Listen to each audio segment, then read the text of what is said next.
come check it out, man. You can see how clear it is and everything. All right, family. We are back. How you doing, Brother Darius?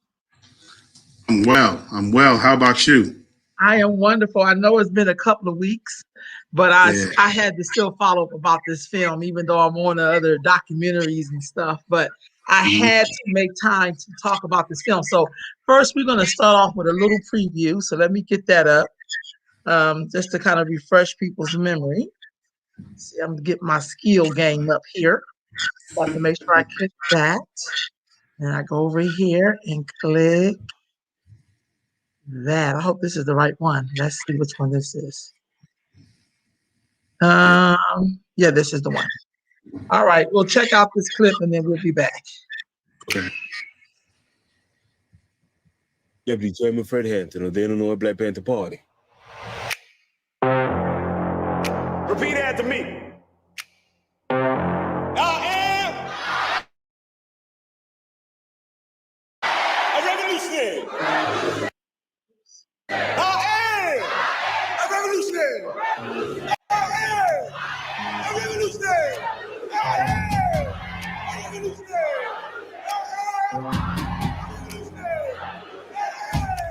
I am a revolutionary.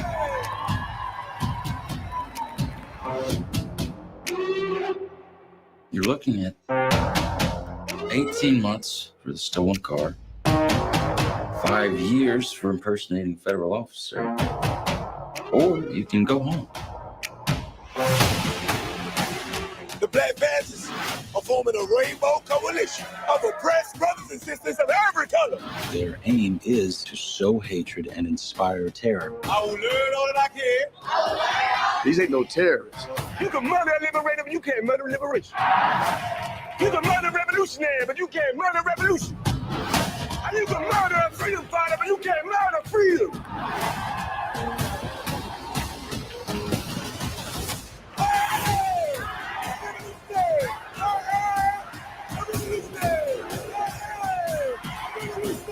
I'm a God for the people because I live for the people. I live for the people because I love the people.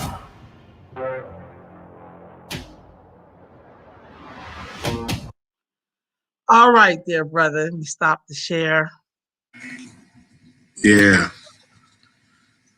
That was Okay, so there's the preview. I hope everybody's seen it that's watching, is tuning in. What were yeah. your thoughts when you seen that? The first time you seen it, I was like, okay, I know I'm gonna watch that. Yeah, you know, it's I was familiar with the story, right? And but the way that they brought it to life, just the trailer, I was like, oh man. So they went there. Like, because it looks like it's like you time warp. It looks like it was there. Like, there's no difference in the scenery. Like, you feel that. You feel like you're back right there in the trailer. So I loved it. Right on. It came out, I watched it. How many times did you watch it? I watched it at home. I really watched it by myself at home. I watched that and American Skin back to back. So my emotions were through the roof. The thing that the thing that hit me, I think the hardest, is that he was only 21 years old. So, like, just watching it and seeing how he was impacting different communities. And you've been to Chicago before. I know his son. For a person to Chicago is one of the most segregated cities that I've ever been to. Like, you literally can see the difference in culture driving on the street in Chicago. You can tell when you're in the Italian part of town. You can tell when you're in the black part of town. You can tell when you're in the white part of town. Like, it's so racially charged that for someone 21 years old to impact that many people and to bring that many communities together, he was the Messiah. Like it's like the perfect title. Like he was doing something on the Messiah level at that age. And It shook me up. I can't even lie, bro. It shook me up. I rarely get shook up, but when you think about what we've lost and where we are, like, it's just like we've been socially engineered to be where we are right now. And it hurt too, you know, it was very painful because we have all this potential and it's just literally robbed from us. And then we're constantly being told to get over it for these conditions. And it brought a whole range of emotions out of me. How about you? You know, I thought I'm originally from Philadelphia, Pennsylvania. So for me, when I look at Chicago, it's like looking at Philly.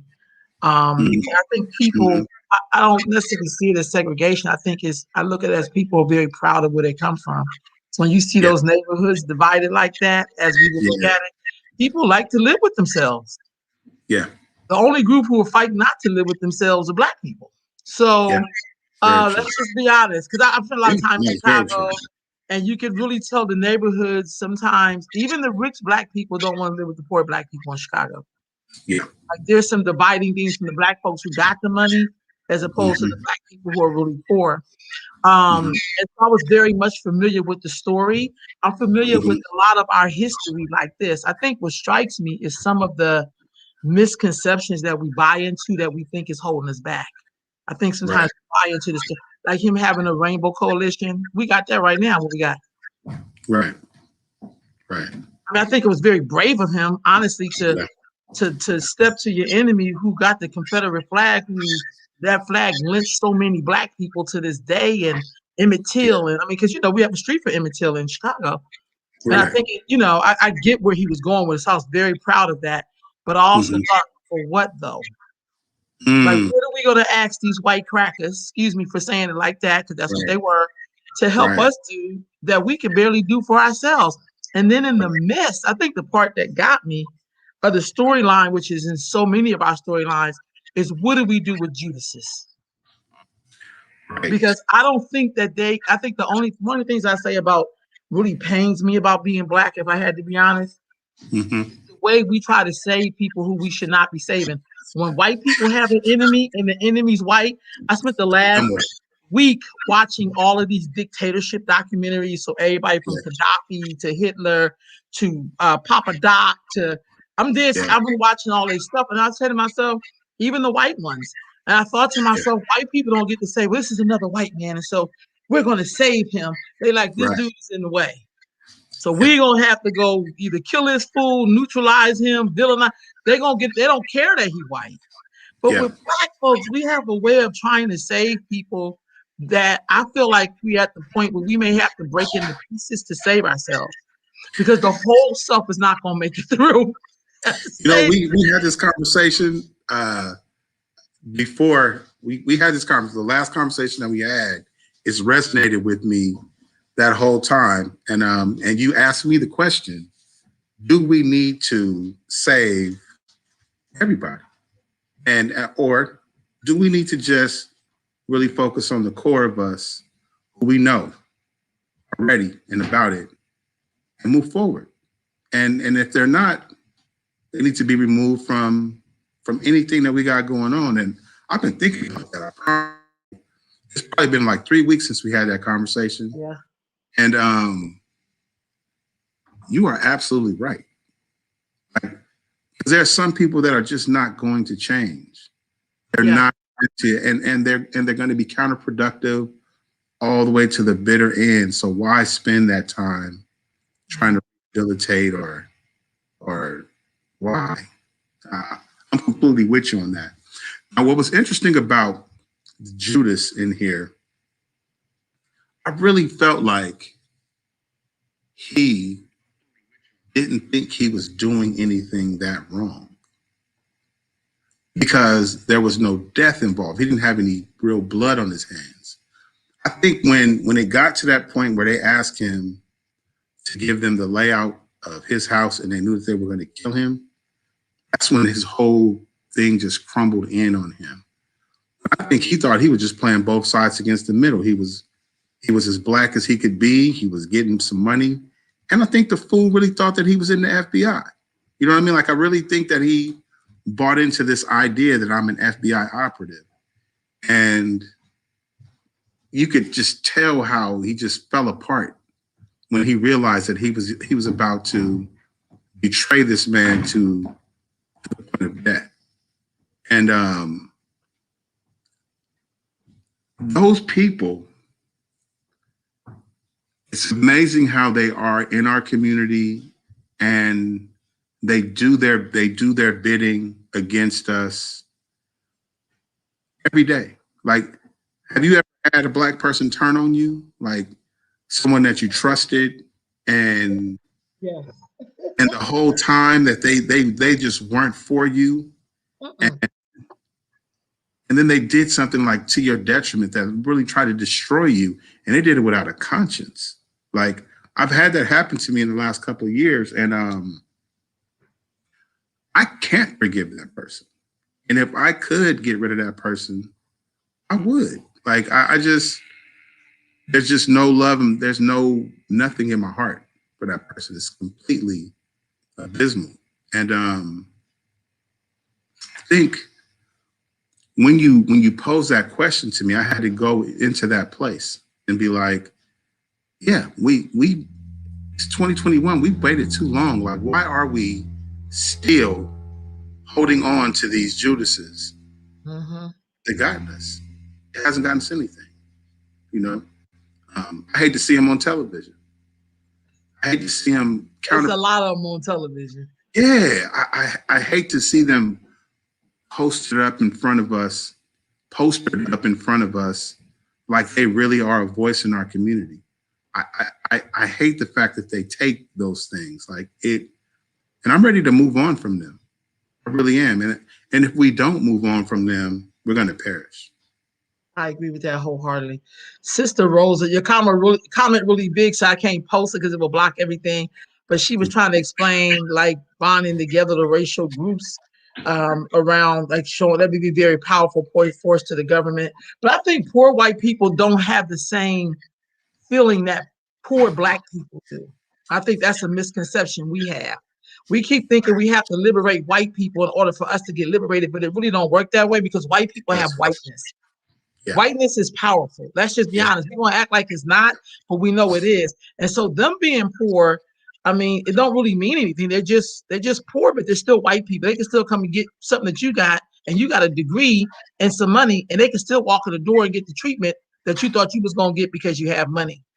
Right. So I think that's sometimes when I look at historical things, I can see where we keep missing the buck because I think part of us is afraid that we really may have to go for self without anybody. When other groups come here, they're okay with banding together and going for what they know. They're not trying to convince you that it's a good idea to help them. Yeah. They just start helping themselves. That's not even a bad thing. You know, that's really not bad. I also think other groups make deals with white people. And those deals have a contingency that they don't mess with us. I think it.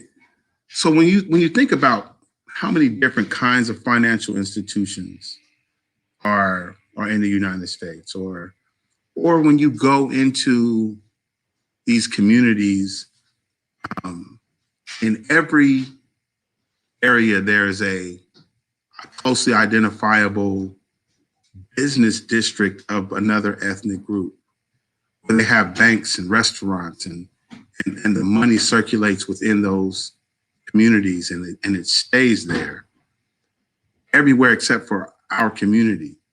And they can even have those districts and those ecosystems in our community, so long as they agree not to let us in. So like they can take our money, we can spend our money with them, but we can't join in on the business level because we're not seen as astute businessmen. We're not seen as a people who can really handle business like that. So we shouldn't have a bank. We shouldn't have, we shouldn't have these things that are just natural for every other community. It's an agreement that happens And that's how they get it. It's like, we'll give you whatever you want. But I'm gonna tell you who you better not share with. You can't even share the knowledge of how we did this with them, because they don't even impart the knowledge to us.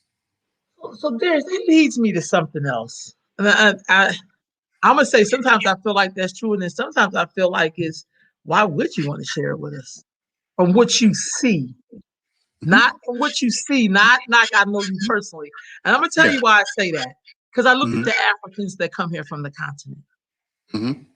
And I look at how no matter when I want to stand and rock to stand with the native people and to help pay some bails, to get people out of jail.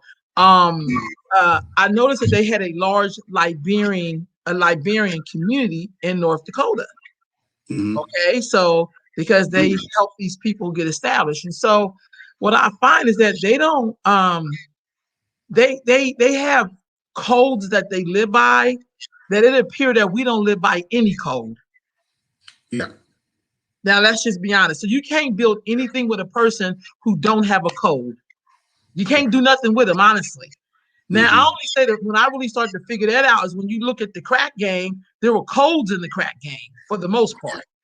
And Yeah. so if you broke the code, they wasn't in there saying, well, we gotta say this person, it's our brother, and he was short. So they was like, this Right. dude gotta go. Because there Right. was a Right. code there.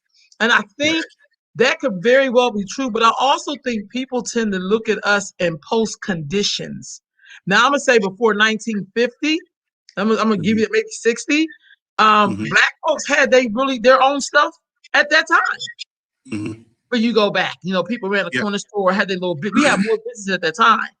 Yeah. But then when that whole thing in the 70s opened up, and then the crack era came, and then people got locked up, and then our communities got, really worse. Who would Right. want to come and live amongst us at that stage in the game? Because most of us were trying to get away from us. Right. Very true. And I mean, what it is that because we don't control our message, and we don't control our narrative, it looks like that. Mhm. But underneath it, we know that, like, just even in Sacramento, there's a lot of just good, solid, thriving Black folks connected and that are doing amazing things. But the thing that we hear about most is, when young people are killing each other, or, what we see is, all these people are homeless on the street. All of these people are doing bad, but we still manage to stick out even among them because our struggle has been so long without anything. And people are not used to seeing their own in a struggle like this. They're not used to things that we deal with every day that is normalized to us, unfortunately. And I just really feel like there are enough of us really doing it, but because we don't control our narrative, it doesn't appear that way. It doesn't come across that way. And so it's easy to say, see, look, this is what I'm talking about. This is what I'm talking about. You see them, and it's just not the truth about us. I agree with you. I'm giving you another example. So we in this distance learning, and all this is going to bring us back to Judas and the Black Messiah. Because I think that Yeah. film should make us have these discussions. Because sometimes I feel like we don't really discuss past movements. We act like Yeah. everything exists right now because we're in it. But everybody else is reading their ancestors' playbook, and we over here thinking like, I made this happen right now. And it's like you drew a continuum. You wouldn't even be here if they hadn't decided to have you. They could have stopped by the Planned Parenthood, and you could have been a memory. Right. So they were talking about distant learning in the meeting I was in, and Mhm. immediately the Black folks that was in the few that was in there want to talk about how horrible it's been for our kids. And I had to say, well, for some of them, because some of Yeah. them are doing really well. Because I have nieces and nephews who are distant learning. You know what I mean? So it's like we don't know how to present a balance. Right. Our issue is balance. I Like think it's some the of us same are not thing with doing good. it's the same thing with the vaccine too. Like, Yeah. when you talk about, we want to say that we are being disproportionately impacted by this pandemic. And there still is no plan for vaccination in our community. Well, these other communities have real plans going on, right? And then our conversation, even around that, like I'm not one to take a vaccine, right? Mm-hmm. But I do think it should be available to people who want it, and there should be a contingency plan for those people that want it, right? And there isn't. So, you know, in this, it's the same thing with education. It's like, this is honestly, this could be the best thing that happened to Black kids in education, being at home and getting a different kind of wisdom. Right. Because to fight to send our kids back into a system that doesn't even acknowledge them in the content, I mean, why would we be doing that? And I work in education. I know, that's why I'm bringing that up. Why would we be fighting?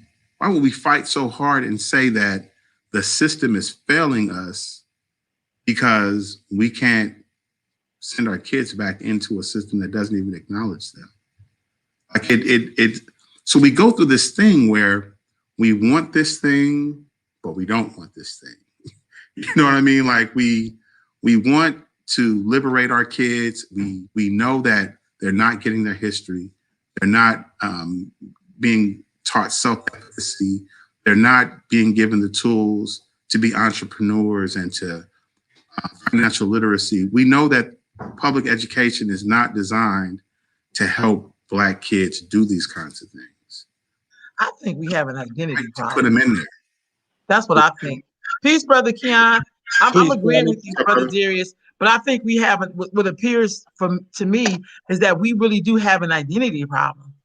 You know what I mean? Like identity. I've been on Clubhouse, so it really dawned on me that we really are in the midst of an identity crisis. Like for real, like we're all one thing. We don't know who we are. We mix with everybody.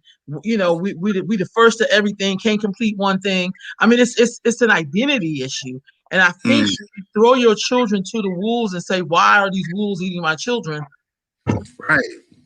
I don't know. I mean, wolves eat.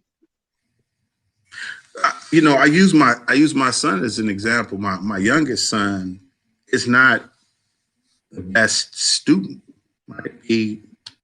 It's not because he can't. It's just because he doesn't really care about it. Right. Pandemic has turned him into a businessman. He's done more business. He started his own business, and he's thriving in that. So where he's maybe not doing as well as I would like for him to do in school, just in terms of like what that looks like, I'm extra proud of what he's doing as an entrepreneur, and what he's doing as an entrepreneur is really what's going to move him forward. But he just has to have that piece of paper. So however he gets it, you know, I just come to that. If you know how to run a business and if you know how to do this in these times, that's really where his skill set is at. And there isn't anything that he would have gotten if he were on campus. He wouldn't have been able to do that. He would have been so concerned about writing a paper on the civil rights movement or the Civil War or, you know, the Industrial Revolution, or, you know, he would have been so concerned about doing some stuff like that, he wouldn't have had time to really think about what it is that he needed, what tools that he need to do the things that he wants to get accomplished. And that's the failure of education to me. And to that, I say, peace, y'all. Peace, Brother King. Peace, brother. And we also tend to remember more what we teach ourselves. Yes. You know, the things we educate ourselves on tend to stick with us a lot longer and have more meaning than the things we educated in. And then also, like so many of our greats, specific names escape me right now, but so many of our great ones were not educated. You know what I mean? Did not come from the system and rose to greatness. So yeah, in more ways than one, that system, you know, but again, it wasn't built for us. You know what I mean? We fought our way in. Yeah. Right? We wanted part of it. And we're adamant that you're going to keep us in. Like, it's kind of like, It's kind of like that. You are going to keep abusing me. I'm coming in here. We want in. We want in. So, be careful what you ask for.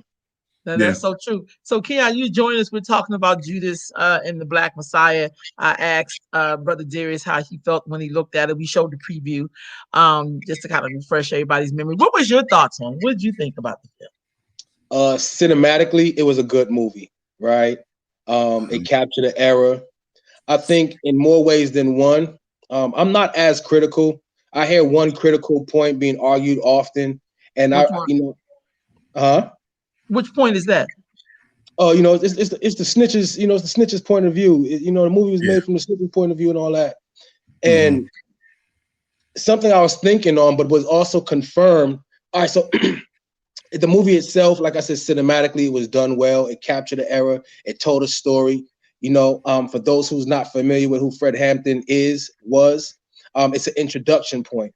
And it's just that it's Hollywood. It did its point. You go do your own research now. Right on. And that's my bottom line. Now you go do your own research. Don't expect Hollywood to give it to you. And as far as the integrity of the movie, I'm 100% sure that Mama Akua was on set and had a lot to say and do with it. I know Fred Hampton Jr. and he's very adamant about his father's legacy. Chairman Fred Hampton. You got to say chairman. You got to say chairman. Pardon me. Chairman Fred Hampton, which is right. Get it right. He'll correct you too. He'll tell you that. Yes, yeah, right. So the fact that they had a lot to do with the film and its integrity, it was a good enough movie. Go do your own research. Stop depending on Hollywood to tell you, come on, it's Hollywood. God damn, it's lights, camera, action, magic and shit, silver screens. For real. You know what I mean? So overall, it was a good movie for me. Yeah. Well, he's very protective of his father's legacy. I have not seen someone so protective of their dad. I'm not trying to be funny than when I met him, you know what I mean? Or seeing how he moves. I feel like you're right. The two brothers who did that, I believe they're from Jersey. They're twins. Yeah. And they basically said that somebody else was doing the movie and they were trying to find a different angle in which to tell the movie. And that's how they got to looking at Judas in the Black Messiah. But I think it also, but the thing is, it's still a good point because I think we be falling off and be forgetting about all the Judases that's, throughout history and it's always still here. But they're let you know it's a Judas. We make our Judas victims instead of them being just Judases. Yeah. Yeah, you know what I mean? It's always an Agent 800. 800 was the first black FBI informant, the first black agent. They call them 800s. So I call them all 800s. And there's a whole bunch of 800s to this day in every state, in every organization. Well, some 800s show up and put the Black Power fist up. I think it'd be that. When you think about the man with Malcolm X, he gave Malcolm X mouth to mouth after he had been shot. He was an agent. That's in his whole story. And then he went on to infiltrate other organizations. That's how he worked. I don't know if y'all seen this documentary, but I've seen it a few times. I was like, this dude's still walking around? Okay. I fell asleep on it last night. I was watching it last night. I fell asleep on it last night. Oh, okay. So it's just kind of, I like it floored with stuff like that because, in other cultures, you'd be a memory. They'd be them brush past you with an umbrella with some poison on it. Next thing you know, you're dead in the sidewalk. So, but with us, we'll let you come and do lectures and talk about how you was a victim. And I think the cold-blooded part for me, this is why I can't do victim with the Judas person, is that he drugged this man. And I don't want to hear he didn't want him to feel pain.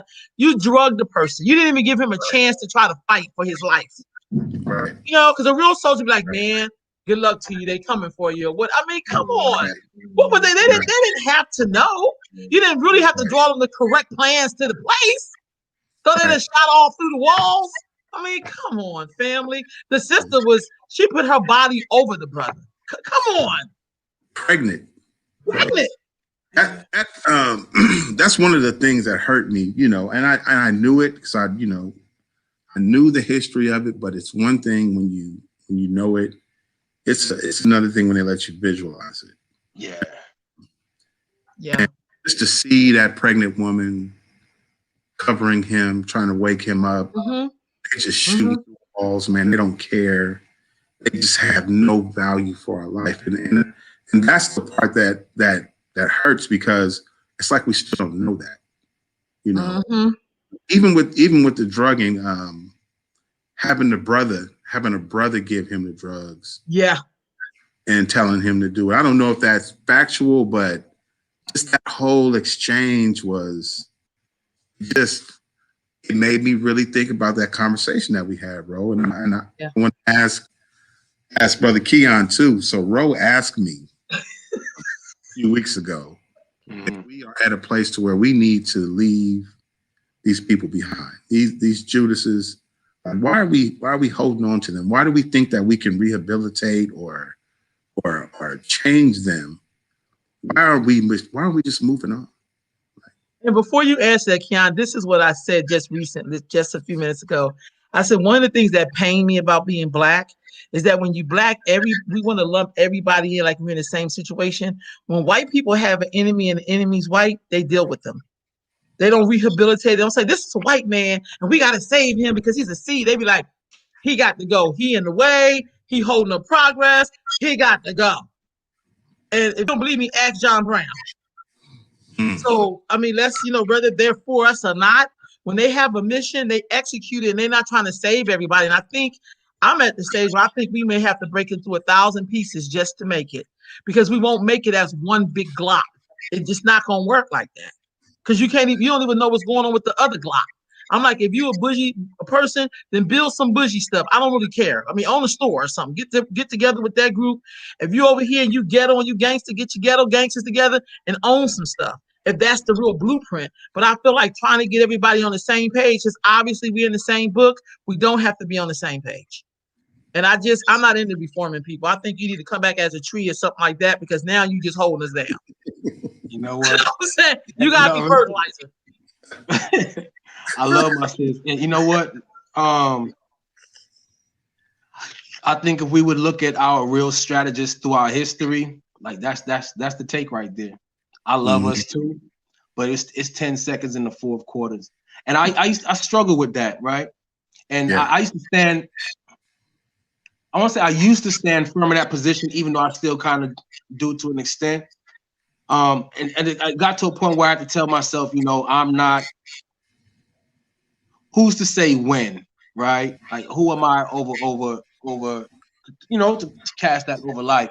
But in the essence of where we are, y'all, 10 seconds in the fourth quarter, I think it's going to take some real strategy. And I think that's what it has to be. Our love has always been what crippled us, whether it be with the enemy, whether it be amongst ourselves. You know what I mean? When heads got to roll, I'll be tired of this shit too. I'll be tired of this shit too. I always it's extreme chastisement. It's out of love. It is. You know what I mean? It really is. I always use Winnie Mandela as like the blueprint of what that thinking really is, right? And that's who I was thinking about when I was talking. Yeah, that's the place that it takes. And we see when we take that kind of stance, everything get done. Shit get done. Motherfuckers fall in line or fall off. Fall in line or fall off. Real talk. Concrete decisions. They will really think about it. Because I hate to keep bringing up the crack era, because that's probably the biggest example people could understand. When you're doing some illegal shit, immediately you think about your life or death. Right. Am I gonna see this person again? I mean, I better not show up like that. Right. But do they have outside reaches? Then I better not show up like that. I think you know what I mean? And that's the only time I've ever seen Black folks think about life or death and not do no crazy shit when they know something can cut back on them almost immediately. Because you never know who got contacts. Who connect. Who got tentacles. Yeah. Right. So I want to make a firm statement and just say, yes, I agree. I do. Yeah. And I don't mean it like that. Yeah, it's where I'm at. Go ahead though, because this is where I'm at. I be going back and forth, and then I be on some old. I'm not God and shit like that. But in a war, come on, man, pick a side and ride, because some motherfuckers on us back. Real talk. I was thinking about Keon. You said, "What about time?" And I think time is what it is. It's time. See, people use that more. You say it's love. I think it's us doing time, and this God complex is really holding Black people back. Because when we don't want to do no work, we put the shit on God. And I'll be like, wait a minute. God is already in control. It really the energy don't need It's you. gonna be what it's gonna be. Yeah. Right. So you know what I mean. So my thing is kind of like when people say I knew the time was ticking, but I was just gonna push it to the limit. That's why some people gotta go to jail. Some people get busted. Some people, you know, like because they would have kept going. They had all the time in the world. I've heard drug dealers say, "Man, I should have been stopped, but the money was so good they couldn't even stop themselves. They had to be stopped." Right. They couldn't even say, "Man, I make this meal. It's in." They thinking, "I'm gonna go for it." It's like gambling in the casino. Man, I done hit. Oh my God, I could take this 500, I could turn it to 1,000. Immediately, it's like an energy force. You could have been stopped because you had all the time in the world. But when you think you can get over, you keep going. Yeah. And that's what I mean about the whole Judas. If you decide to be a Judas, I don't want to hear you grew up in the slums because everybody grew up in some kind of struggle. See, I'm done with all of that. I don't want to hear about your trauma. All of us, I haven't met one Black person who have not been through any trauma. Right. I have not met one. Fact. I've been a lot of places. So it's just kind of like, no, I think you either gonna get on this pot or get off. Right. How you want to do? I almost feel like Muhammad when he said either you gonna take this Quran or the sword. I think we down to that right now. Especially because we already 400 years behind. If it ain't now, if the time ain't now, I don't know when is. We literally 400 years behind in everything in the build, economics, ownership, and everything, right? So if it ain't now, then when is it? So what can we take away from this movie though? Like, what do you think the takeaway is from watching this movie? Like we know the 21-year-old brother, you mentioned that earlier. I think there's a lot of brilliant 21. I think there's a lot of brilliant 15-year-olds. I think there's a brilliant 2 years old. Let's just be honest. I've seen some people talk like, damn, you know how to do that? I learned that till I was 30. So I think we gotta normalize that because that's never normalized. We act like he's a delicacy. You know what I mean? Like he's like you know how many Dr. King was 15 when he got his. I mean, come on, y'all. Like we act like that's somehow like a freak of nature. To be brilliant. Yeah, it's a lot of brilliant Black African faces on the planet, you know, not even here, just across the globe. I think one takeaway, the main takeaway is, you know, back to the drawing board, back to the plan. What was the plan from the beginning? Liberation. You know what I mean? I think it causes to at least, if nothing else, look at Chairman Fred Hampton. What was his mission? What did he die for? What did that young brother die for? What was his mission? And why did they kill him? Okay, if it was that important to kill this young man when he was 21, he must have been on to something. I think the first time was Sankofa. You know, turn back to the past, get back what we missing. That's one takeaway. I took away that either we've made it, enough of us have made it, and this is our condition, or it's not going to happen for us in this country. Like it's right now for me, it's either or. It's either we are able to have platforms, have these kinds of discussions because we've done the work and we put ourselves in position to be able to do this, and that's what it is. Or as a people, it's not going to happen for us. It's going to be just individual victories. It's going to be legacies. It's going to be these small wins, but it's not going to be a liberation for us because there's a Judas every time. Now they can put, we could be talking about anything. They will find a Black person to whatever it is that's productive and positive. And they will poster that person on television, on social media, and they'll give that person a voice until somebody else says, oh yeah, I agree with that too. And then we have the conflict within us. And it's happened so many times, and it's just cyclical, man, and it's sickening at this point. My grandmother always said, one fool makes many. All it takes is one. One fool makes many. And that, to speak to that point you just said, you know what I mean? You have one talking fool, and everybody's like, oh yeah. All it takes is one fool. And the whole movement is destroyed. And I agree with you, because I often say to myself, because of who we are and because of what we come from, I know that we can, but we so far behind that I'm not sure we ever will. I know we can, but I'm not sure we ever will. You know what I mean? Yeah. And Yeah. it puts me in between, and I always say, you know, a hopeful and hopeless. You know what I mean? Hopeful Yeah. because I know who we are, but hopeless because, come on, man, look at us. You know what I mean? And even again, if it's not yeah, like, you know, the individual. And Garvey did say, individualism will be the death of us. Mm. Individualism is going to be, you know what I mean, the death of us. And especially where we are today, the me, I, me, my. Yeah. Yeah. I agree with y'all, but let's be honest. I think if you break it into pieces, you will make it. I just don't believe in the whole. I think that's where the holdup is. It's like Well, no, you gotta understand. I hear you. It's like we waiting for everybody to get $1,000 so we can buy this plot of land. By the time we wait for everybody to get their $1,000, the Chinese people then came and bought the land up because we think that we have to take everybody with us. When if you ain't about that life, you can't go. But they're not part. No. But hear me though. So that makes sense. But you gotta look. You gotta take it another level. They're not part of the whole. No. Follow me? But that's no. Hear me. I'm agreeing with you, but listen to what I'm telling you. I know you said they're not a part of the whole.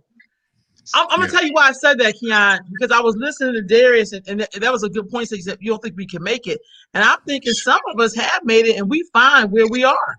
So they have made it, not where to where we want them to be, but where they want it to be. Right. So you see people doing their little cliques, not trying to be funny, and they living in their nice houses, whatever. Where it gets funky for them is when they kid interact with the kid they thought they left out the clique. Yeah. And then that means you got to go back and pay some dues. That's how I see stuff like that. I guess my heart gonna fuck me up because I want it for everybody. You know, it's like everybody got to want it. You want it for everybody.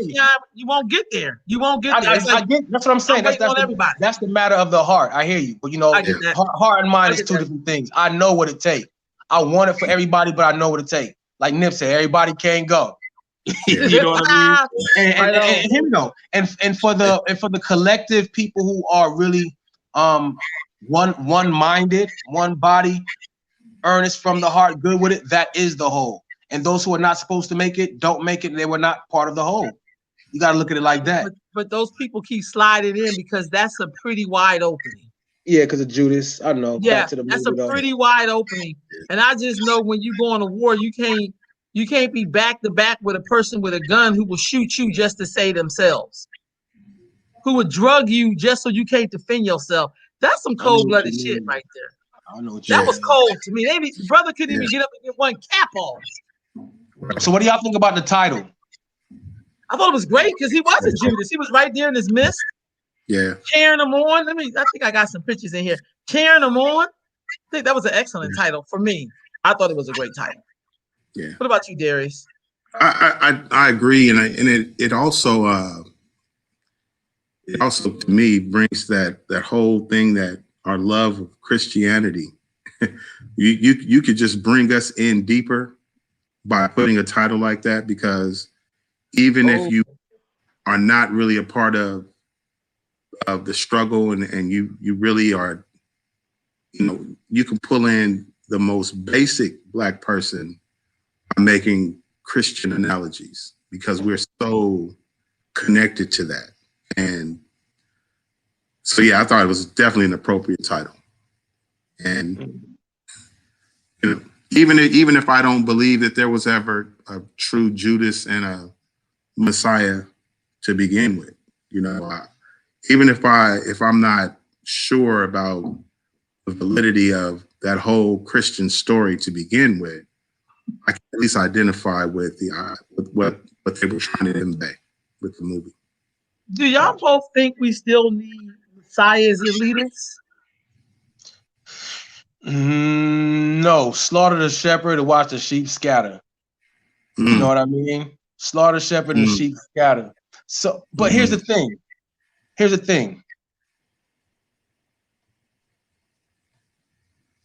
Sometimes it takes one to show many. You know what I mean? To show everybody. Everybody might not be clear-headed as much. I think we really need to be one-minded. But then again, there's no one-mindedness now. That's the whole thing. At this point, in the age of information and everybody doing their own, Full research, half research, motherfucker believe this, motherfucker believe that. It's like at this point, it's almost a lost. It's almost a lost cause, y'all. Again, when I say I go back to hopelessness sometimes, because I think about shit in a real way, and that thought right there is a scary one because that's on the hopeless side of things. Yeah. You know, for many years we always had one who would come and show us if you would stay. You know what I mean? Yeah. So we don't need no Messiah, but you know, if there's one who's clear-headed, who's clear-sighted, makes all the sense in the world, a good orator and can speak and, you know, point somebody in the right direction, then I'm all for it. You know what I mean? But do we need a Messiah? We don't need no Messiah. But isn't that still like a performance? Aren't we still trying to get white people to see that we're some kind of upstanding right? I'm just as good as you. I speak as well as you. I could be fire. I could be, you know, and then they like, great, thank you for showing yourself. It feel like we're still performing. I feel like if you're not on the basketball court, now it just seems like there's always something about a performance. I think in these days it's more of a performance because I think it's more people try to mimic, you know, the real ones who came in the past, you know what I mean? But I don't know. Some people, it probably is performance. So I showed this picture because to me this picture is so powerful because here they are with the Black Power fist. Yeah. And one of them clearly is working for the other side, but he looks serious as hell. Hey, in that particular scene, he's looking at the white boy too, and he convinced the white boy that day that he was serious. Yeah, right. I think that's really when it turned, and they were like, okay, when it got real, we better hurry up and get rid of him because he can liberate people. Because all groups were in that room, and he stepped over on that side that day. That's why in the movie, the white guy says to him, "I don't know if you deserve an Academy Award as an actor, or you're just crazy." Like, because he convinced him that he was a Black Panther in that particular scene right there. Because he was. Yeah. But I also seen that Black man felt that he had a friend in this white man. He said he was his mentor. That's the word he used. He said he was my mentor. Yeah. I wanted to have, sounds familiar, I want to have what he had. How you get this hookup? How many times people have been somewhere like, man, this is a nice crib you got. How much you pulling down? Yeah. So he didn't look at him like he's influencing me. It's like he was already playing an FBI man when he tried to steal them young cat's car. He didn't go in like a typical inn and rob him for the car. He went in there like the white man. Come on, y'all. He didn't just go in like some Negro trying to steal your car. Yeah. He went in there as who wants to act like they the police? The whole time he really thought, the movie conveyed that he really felt like he was an FBI operative. He really felt like he was undercover and that he was working for the FBI. When he needed some money, the FBI provided him some money. They got him a car. They gave him the resources that he felt he needed to do his job. I thought he was doing his job. Man, it's 30 shillings. Hey, wait a minute.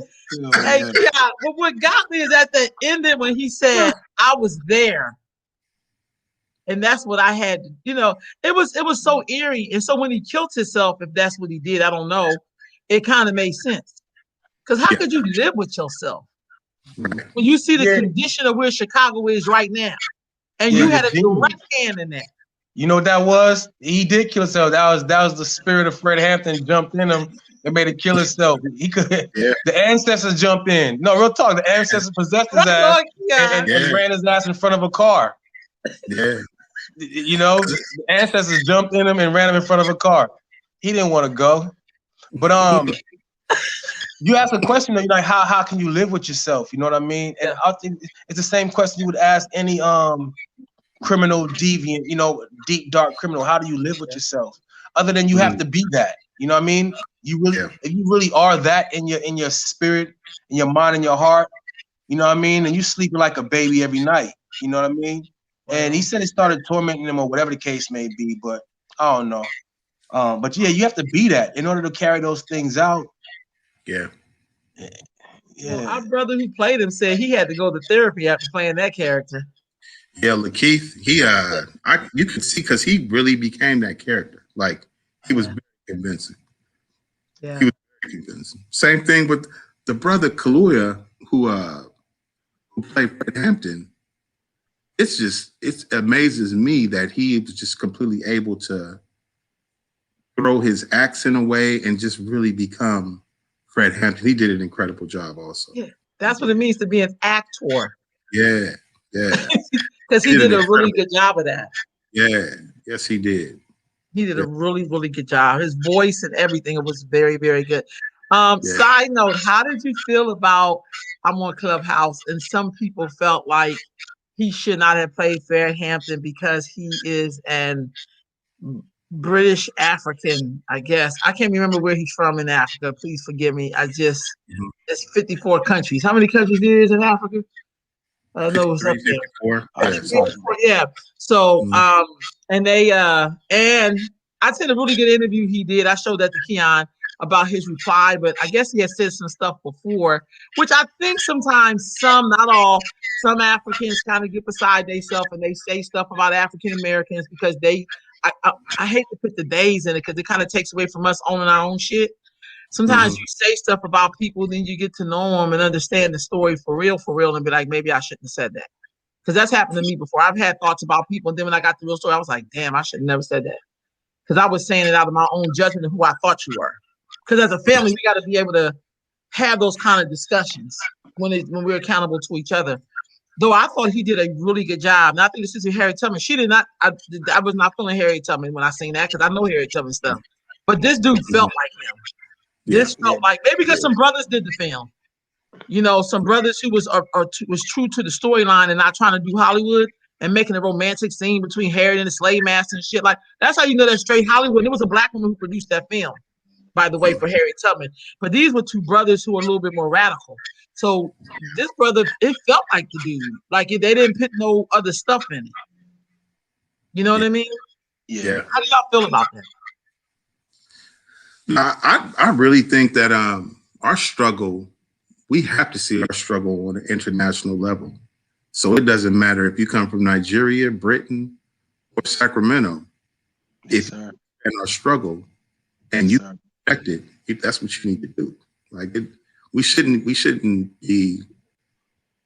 separate. That's bullshit. The work, you know, we shouldn't be separating ourselves from the people willing to do the work. He's willing to do the work. So, and a damn good job at that. And I think people who come up with those arguments, that again, those be the ones you gotta watch out for. Like, why would you say some stupid shit like that? It's one of us. He did a good job. He embodied the character. Because you really have to channel and go deep to do a good job. You look at Denzel. How Denzel did Malcolm. How Denzel did Malcolm was phenomenal. How Jamie Foxx did Ray Charles, phenomenal. Right. How this brother did, this is falling in the same category as that. He did the brother justice. His son, his son was there and had no issue with it. And the man's and Chairman Fred Hampton's widow, surviving widow, was there. So he did good. I will say this about the brother who played Chairman Fred Hampton. He was on Clubhouse because Lakeith put them on it together. And what I really loved about him, this is when you really know you love the people, because you don't make the people feel some way like they supposed to just accept it. He basically, when they was giving their concerns about how they felt about it, he thanked them and he said, some stuff I really did not know in terms of the struggle that happened to Black people in America, because we make a lot of assumptions about each other. But that made me want to learn more about the struggles. Even though we struggle where we are in England or whatever from in Africa, it's still our story. And how you begin to connect with people is to know your own story, not jump all the way to somebody else's experience. You know what I mean? And then when I seen that interview after, that's when I knew he really got it. But I think in order for Black people to feel healthy and well, we have to honor everybody's story. If somebody went to jail and I said, well, the nigga just went to jail, he should have went to jail, and not understanding the story of how he went to jail and what that did to him, and I just assume you're supposed to just get over that without hearing you out in your story, there's something wrong with me. Because if you were a white person, I'd be giving you all kind of common courtesies. well, let's just hear what the white, because I want them to understand what What I'm saying. happened? We want to hear them all the way out. We got to Mhm. do that with each other. So Yeah. I feel like I think the brother did a great job. He felt like Fred Hampton to me. I just know when I seen the sister who did Harriet Tubman, she did not feel like Harriet Tubman. The romance between her and the slave master. I've seen so many movies with Jews in the gas ovens, and I've never seen one Jewish person in love with a Nazi sympathizer. I mean, a Nazi Right. gasser. Like I've Right. never seen that before. Yeah. So with us, we always have to do this like she was in love, well, he was in love with her, and what the fuck? What's wrong with y'all? Who does that in the storyline? Yeah. So there must be a Unnecessary. disconnect between what you think you know about Harriet Tubman and what Hollywood said. This is how we want to present her. We got to get on this $20 bill. That's not happening. Well, we know that they're committed to never tell us our full truth. And as long as we are waiting for them to tell us our full truth, we're going to be blind. Like they're committed to misrepresent our history in this country. You said they committed, right? They're committed. Yeah, absolutely. Right. Absolutely. Absolutely. Right on, Yeah. right on. I do think Everybody knows that except for us. Yeah, I've been in so many of those conversations, and I feel like because there's a lot of ADOS. I do like the term foundational Black American. I just love that term. I think that's dope as hell. Because at the foundation of America is those enslaved people who built America. So you know, foundation is pretty cool. I just think sometimes we don't hear people's own story. Like there is something about hearing what it's like to be in Mississippi. I like to know your story because I'm not from Mississippi. So I don't know what it's like to turn the water on in the water be a light brown because I've been in Mississippi. But I was like, I've been in the Delta when you turn the faucet on, you're like, what the hell kind of water is this shit? Because it's like a light brown. You know what I mean? Because they don't have the sewer system. So, or the water infiltration system is not good. But I think Africans, before we can get real radical, we got to hear each other's stories of where we are now. And I think that's how you get to the collective. Mm-hmm. We don't assume that I know your story because the assuming part is what gets people messed up. Like we know that there's some anti-Africanness because when the one sister was talking about we've been reclassified, we really all Indians. I was like, we don't get the hell out of here with that. Let's speak for your family, but you can't speak for mine. That's not start talking like that. No, that's your stuff, not my stuff. I can show you my great grandmamas and all of them look like straight up Africans out the bush. Don't get it twisted. So it's just kind of like if you have something against African people because you're upset or whatever, say that. But don't act like that didn't happen to us because you're uncomfortable or I don't know why you feel like that. But I feel like when we don't hear the stories, then we can't really get a better understanding of each other. Yeah. And we get more understanding to the people who oppressed us than we do each other. We make white people feel comfortable. White person come in the room, black folks pick up their chair, and we want them to be safe in here. But your people who look like you treating them like shit. Like I don't understand it. Yeah. I mean, well, it's like we go hard on each other. We go hard on each other for making mistakes. Well, amongst ourselves. I know. The boy still signing Skittle bags. The white boy still signing Skittle bags. Still. How he murdered Trayvon Martin, and we ain't done nothing. Right Still. We let people like that just walk around, you know. There has not been one officer, anybody held accountable for any of those assassinations in 2020. Not one person was held accountable. We don't talk about it anymore. We're done with it. Well, that's because y'all got to wait for another sensational. Because black death is sensationalized. Yeah. I know people who get hard-ons. Oh my God, a white man killed a black man. I'm out. Then I'm about to get this check. I'll be like, damn, like where y'all been for 5 months when there was no killings? Right. The hell you been at? And the thing is that they're still killing. Like they haven't stopped. You know, I don't know if you guys saw this brother in Orange County, the brother that was literally murdered, assassinated for jaywalking. And they evidence, so it happened back in September. And we were so busy trying to get Biden and Kamala in office that we didn't push that envelope. Everybody was trying to keep the peace through the election. Everybody's mad at Ice Cube. Exactly, right? But essentially, they released the body cam footage of what actually happened last week. And you can see these two dudes, it's two white guys in a police car. See them jaywalk. One police officer clearly tells him, man, that's jaywalking. You know, that situation's under control. Why are we going to go do something? And the other was like, no, we're going to go do something. So, and they confront this man about jaywalking. And because he didn't respond the way that they felt like he was supposed, then it became, you're resisting arrest. And then when it became, you're resisting arrest, they run him down, pick him up, slam him to the ground. The guy immediately says he's going for my gun, and they murder him. They suppressed all of that evidence from September until just last week when they let it go. It's one of those things that we should be out in the streets burning shit up again. Well, hold on. You can't do that because y'all got your first black vice president and she's a top cop.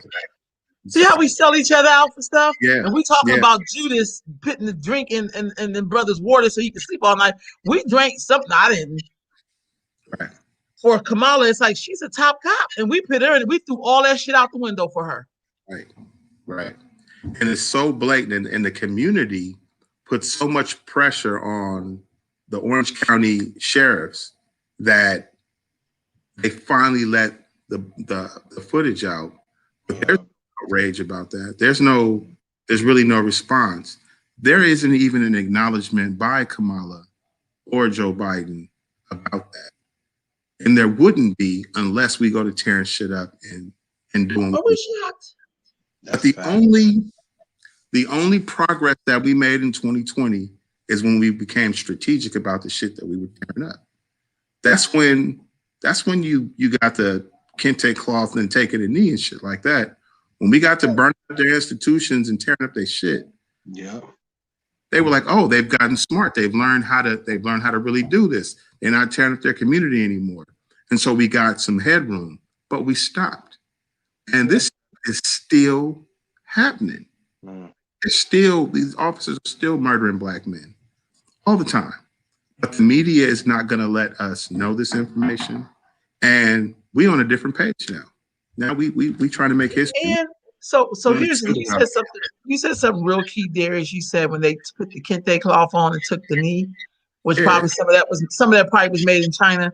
I think the fun thing is that black people, we're so into imagery.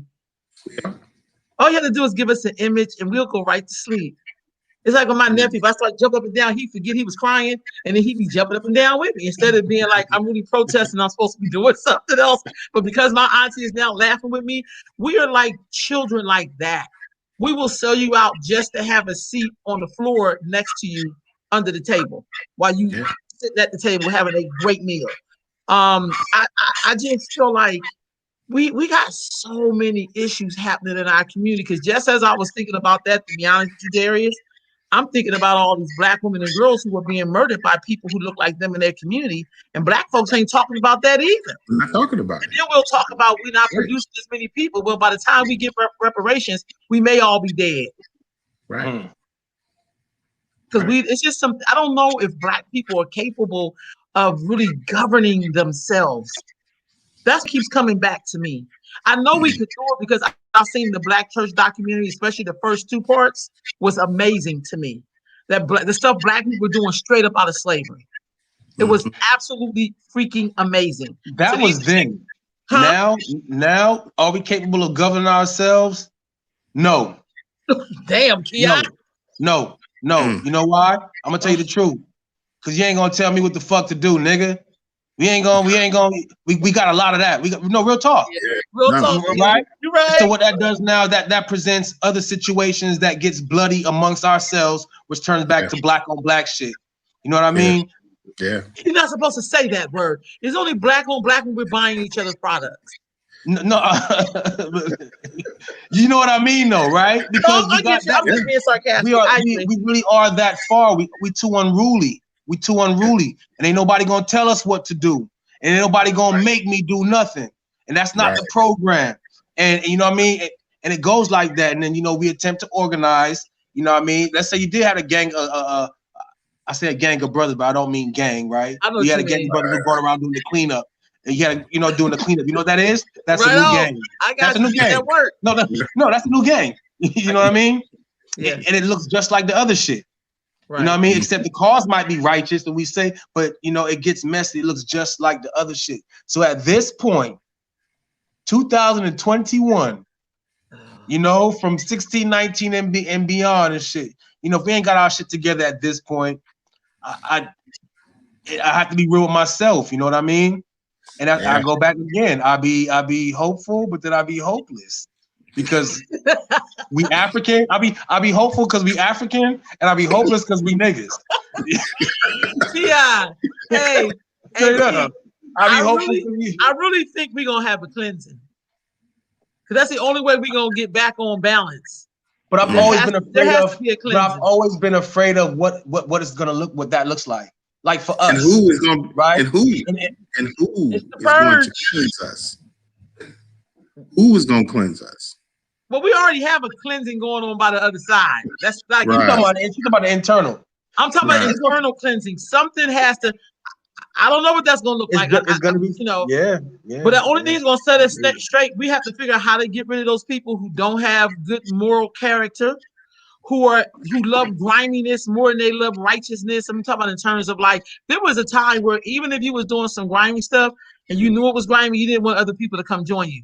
You like, man, you stay over here. This is what I'm cut out for. That ain't you, young play. We don't even do that. We be mad for you, like, nigga, that's corny. Well, I mean, come on, somebody got to be left to see the promised land, since it obviously ain't gonna be you. Right. People I think grimy motherfuckers got a job too. I think amongst us, but they ain't gonna want to. Don't nobody want to listen. You know what I mean? The grimiest of the grimy, they got a role too. God damn it! I agree. Yeah. Right. You know what I mean? But again, you ain't gonna tell me what to do, nigga. You know what I mean? And there it is there. And there it is there. You're right, T. As I look at this, the film just has so many points in it. It just had a lot of points in it. When people, when they was checking him out about being a fake cop, I thought they should have lit his ass up right there, but that was just me. I was just like, yeah, he's a done deal. You let you follow somebody cop, huh?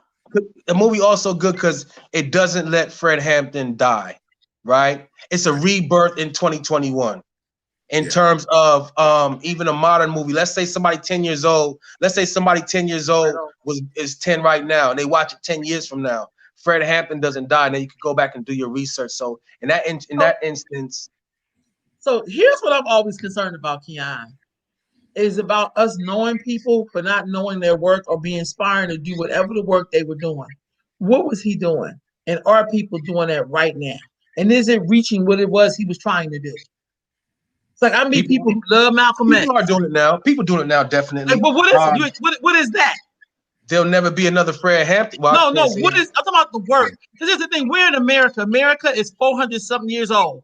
They still have the people from the first time when they stepped their foot on here. Somebody present day is still holding up their government.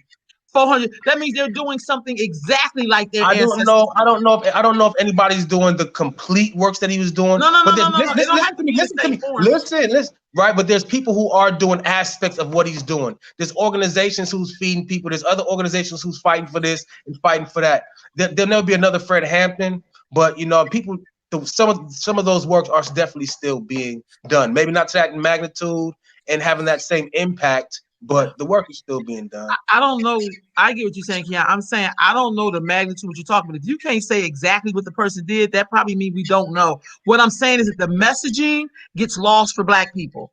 When you look at George Washington, the white man who they had the Civil War, they still fighting Britain to this day on some degree.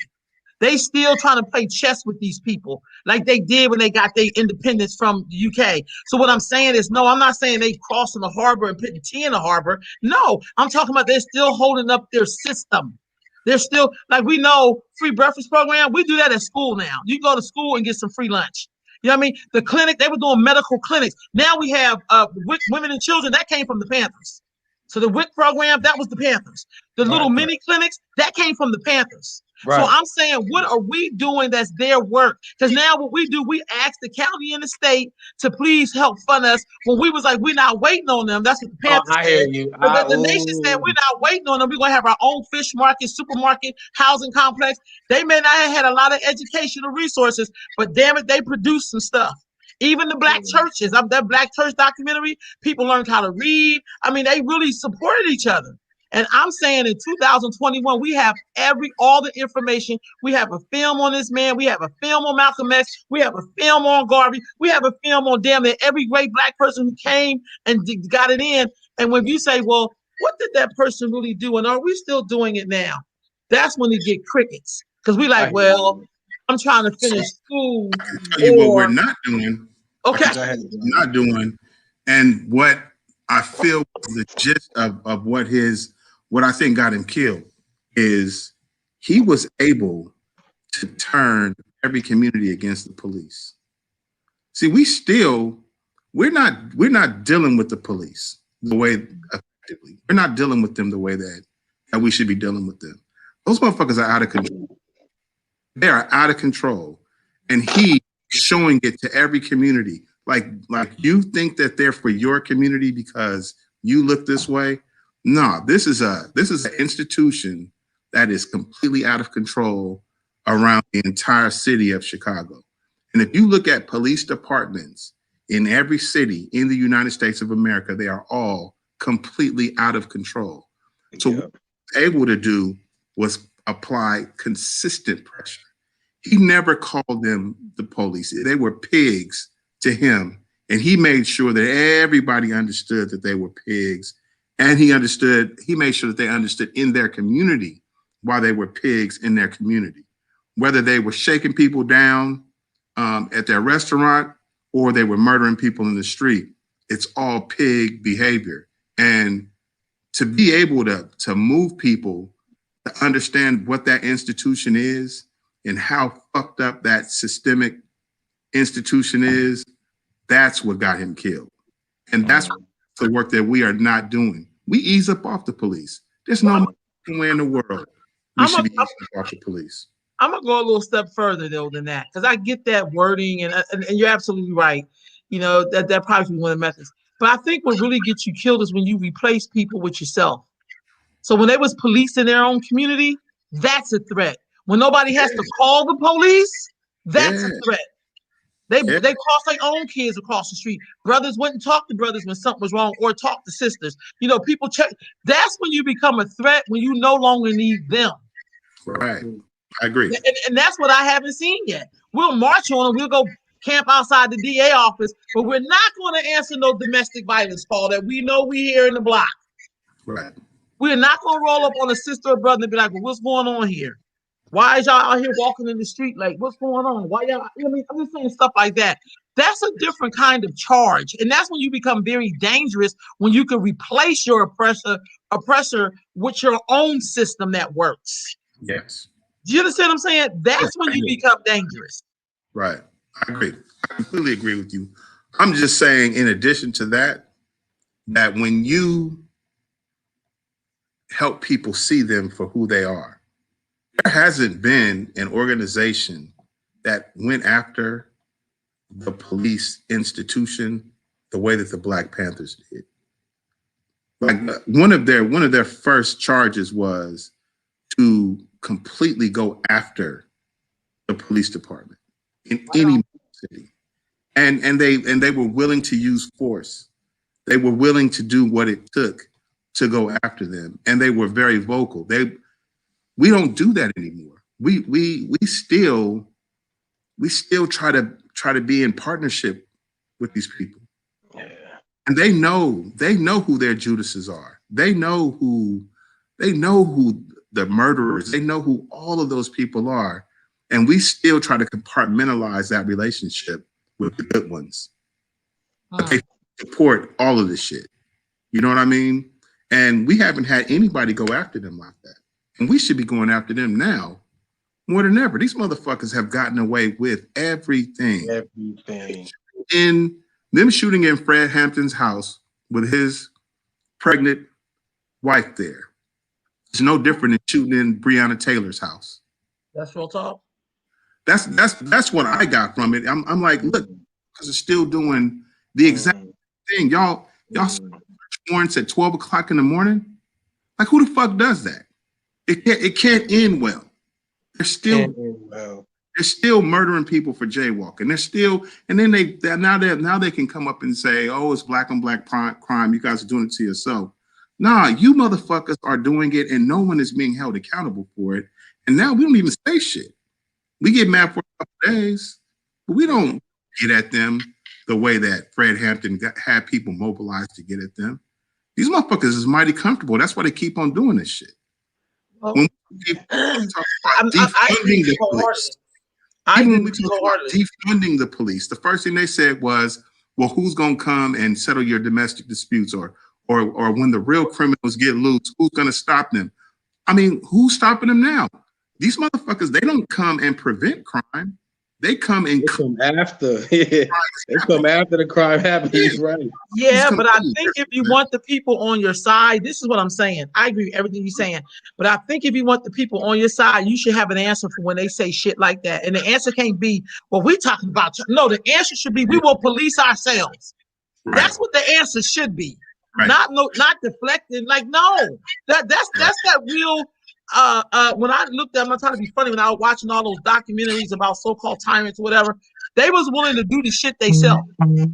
That's what made them so dangerous. They didn't really care that the person was a great orator. They were damn about that, how clean his shoe was, or he didn't ever have a gray hair, he was 80 years old or whatever. It was that he will get some shit done. He will make people disappear. It was like, damn, like they way over in Iraq or wherever. So what I'm saying is, I think the real power becomes, we know we're not going to be able to beat these people at their own game because it's their game. But when black people attempt to set up their own stuff and have their own self-governance, some of us will start tripping. But y'all don't care about us because we ain't got no power like that. But I think that it's so late in the day when we really could be governing ourselves. That's what I really get stuck on. Well, but okay, so let's look at California, because out of that movement, California used to be open carry, right? It was out of that on why we're no longer open carry, because they had to suppress those actions so that we could not take care of our community. They made us dependent. They had to make us dependent on them. That's why we don't have open carry in California anymore or anything like that. And we're not even asking that question. Like we're talking about getting rid of all the guns. Well, why are we even having that conversation? Yeah, because when we had guns, we did create institutions to police our communities. That's what that was all about. And as soon as we got good at it, these motherfuckers went through legislation and took that right from us in the state of California. Right on. So now we can be murdered in the street unarmed. But hold on, but we're not unarmed because black people still killing each other with guns. That's when we just be like, wait a minute. That's just because we know if you're illegal, you're gonna get a gun. Let's just be honest. Mm-hmm. What I'm saying is that's when you go meet with your white person, because white people want to keep their guns. Mm-hmm. That's when that's a solidarity point. Mm-hmm. You want your guns, I want my guns. You understand what I'm saying? Because people say that. When I hear people say that we can't have guns, then why we still got so much gunplay in our community? Well, there's no education around guns anymore because we're not supposed to have them. They've sent a clear message. So we have them, but there's no education around it. There's no integrity around owning it. There's no code around owning it because we're not supposed to have it. So you have these people who have no education around using guns. They have no code or an integrity. So they shoot straight each other. And any fucking thing can happen. That's but that is a systemic thing that was put in place to disempower us. Because before, when we did have open carry rights, we mobilized and we did exactly what we're talking about we don't do. So we have to look at it like systemically. They this government empowered that police force to do that to us. We get two different educations around guns, right? Yep. It's like we have two Americas. We have two policies when it comes to guns. Yep. You know what I mean? With white people, guns is actually part of their culture. And this right here is my grandfather, Smith & Wesson 22. He's had it since 1910, and it's passed down to me, and he killed such and such with this. And this right here on the wall, that one right there, that belongs to my old grandma. You know, they have the stories to it. We tell our children, no, no, no, no, no with guns, right? Yeah. Here to death. The code, part of our code with guns, it should be, you see this thing right here? Yes. You don't aim this at nothing that look just like this. Exactly. Unless it's harming something that looks like this. Right. You know what I mean? Gun education, gun safety, and all those things. But no, I went to the couple times that I've been to the range and been out, right? And I bullshit you not. Every time I go there, I see a little white girl, little white boy, 7 years old, maybe 10 years old, maybe, and they holding the big gun. They coming out the range like the adults. You know what I mean? Mm-hmm. They shooting down the lane, and it's a big difference because, you know, black people would never get my baby away from no gun. Don't be having my baby around no gun. Don't have my baby. You know what I mean? Hey, boy, put that gun down. Say no to guns. Guns down. No. These motherfuckers up there training. I remember years ago, I watched this video with this little 7-year-old white girl who I know for a fact would wipe me out and everybody I know. A commando by her goddamn self. No bullshit. I seen her in action. I said, wow. You know what I mean?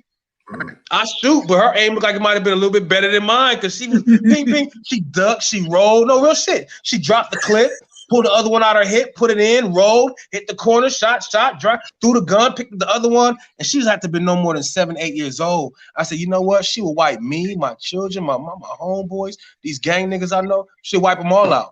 And we have different, I'm just saying that, I say all that to say we have two different Americas, two different trainings, two different philosophies, ideologies behind guns and weapons. Guns and weapons are very important.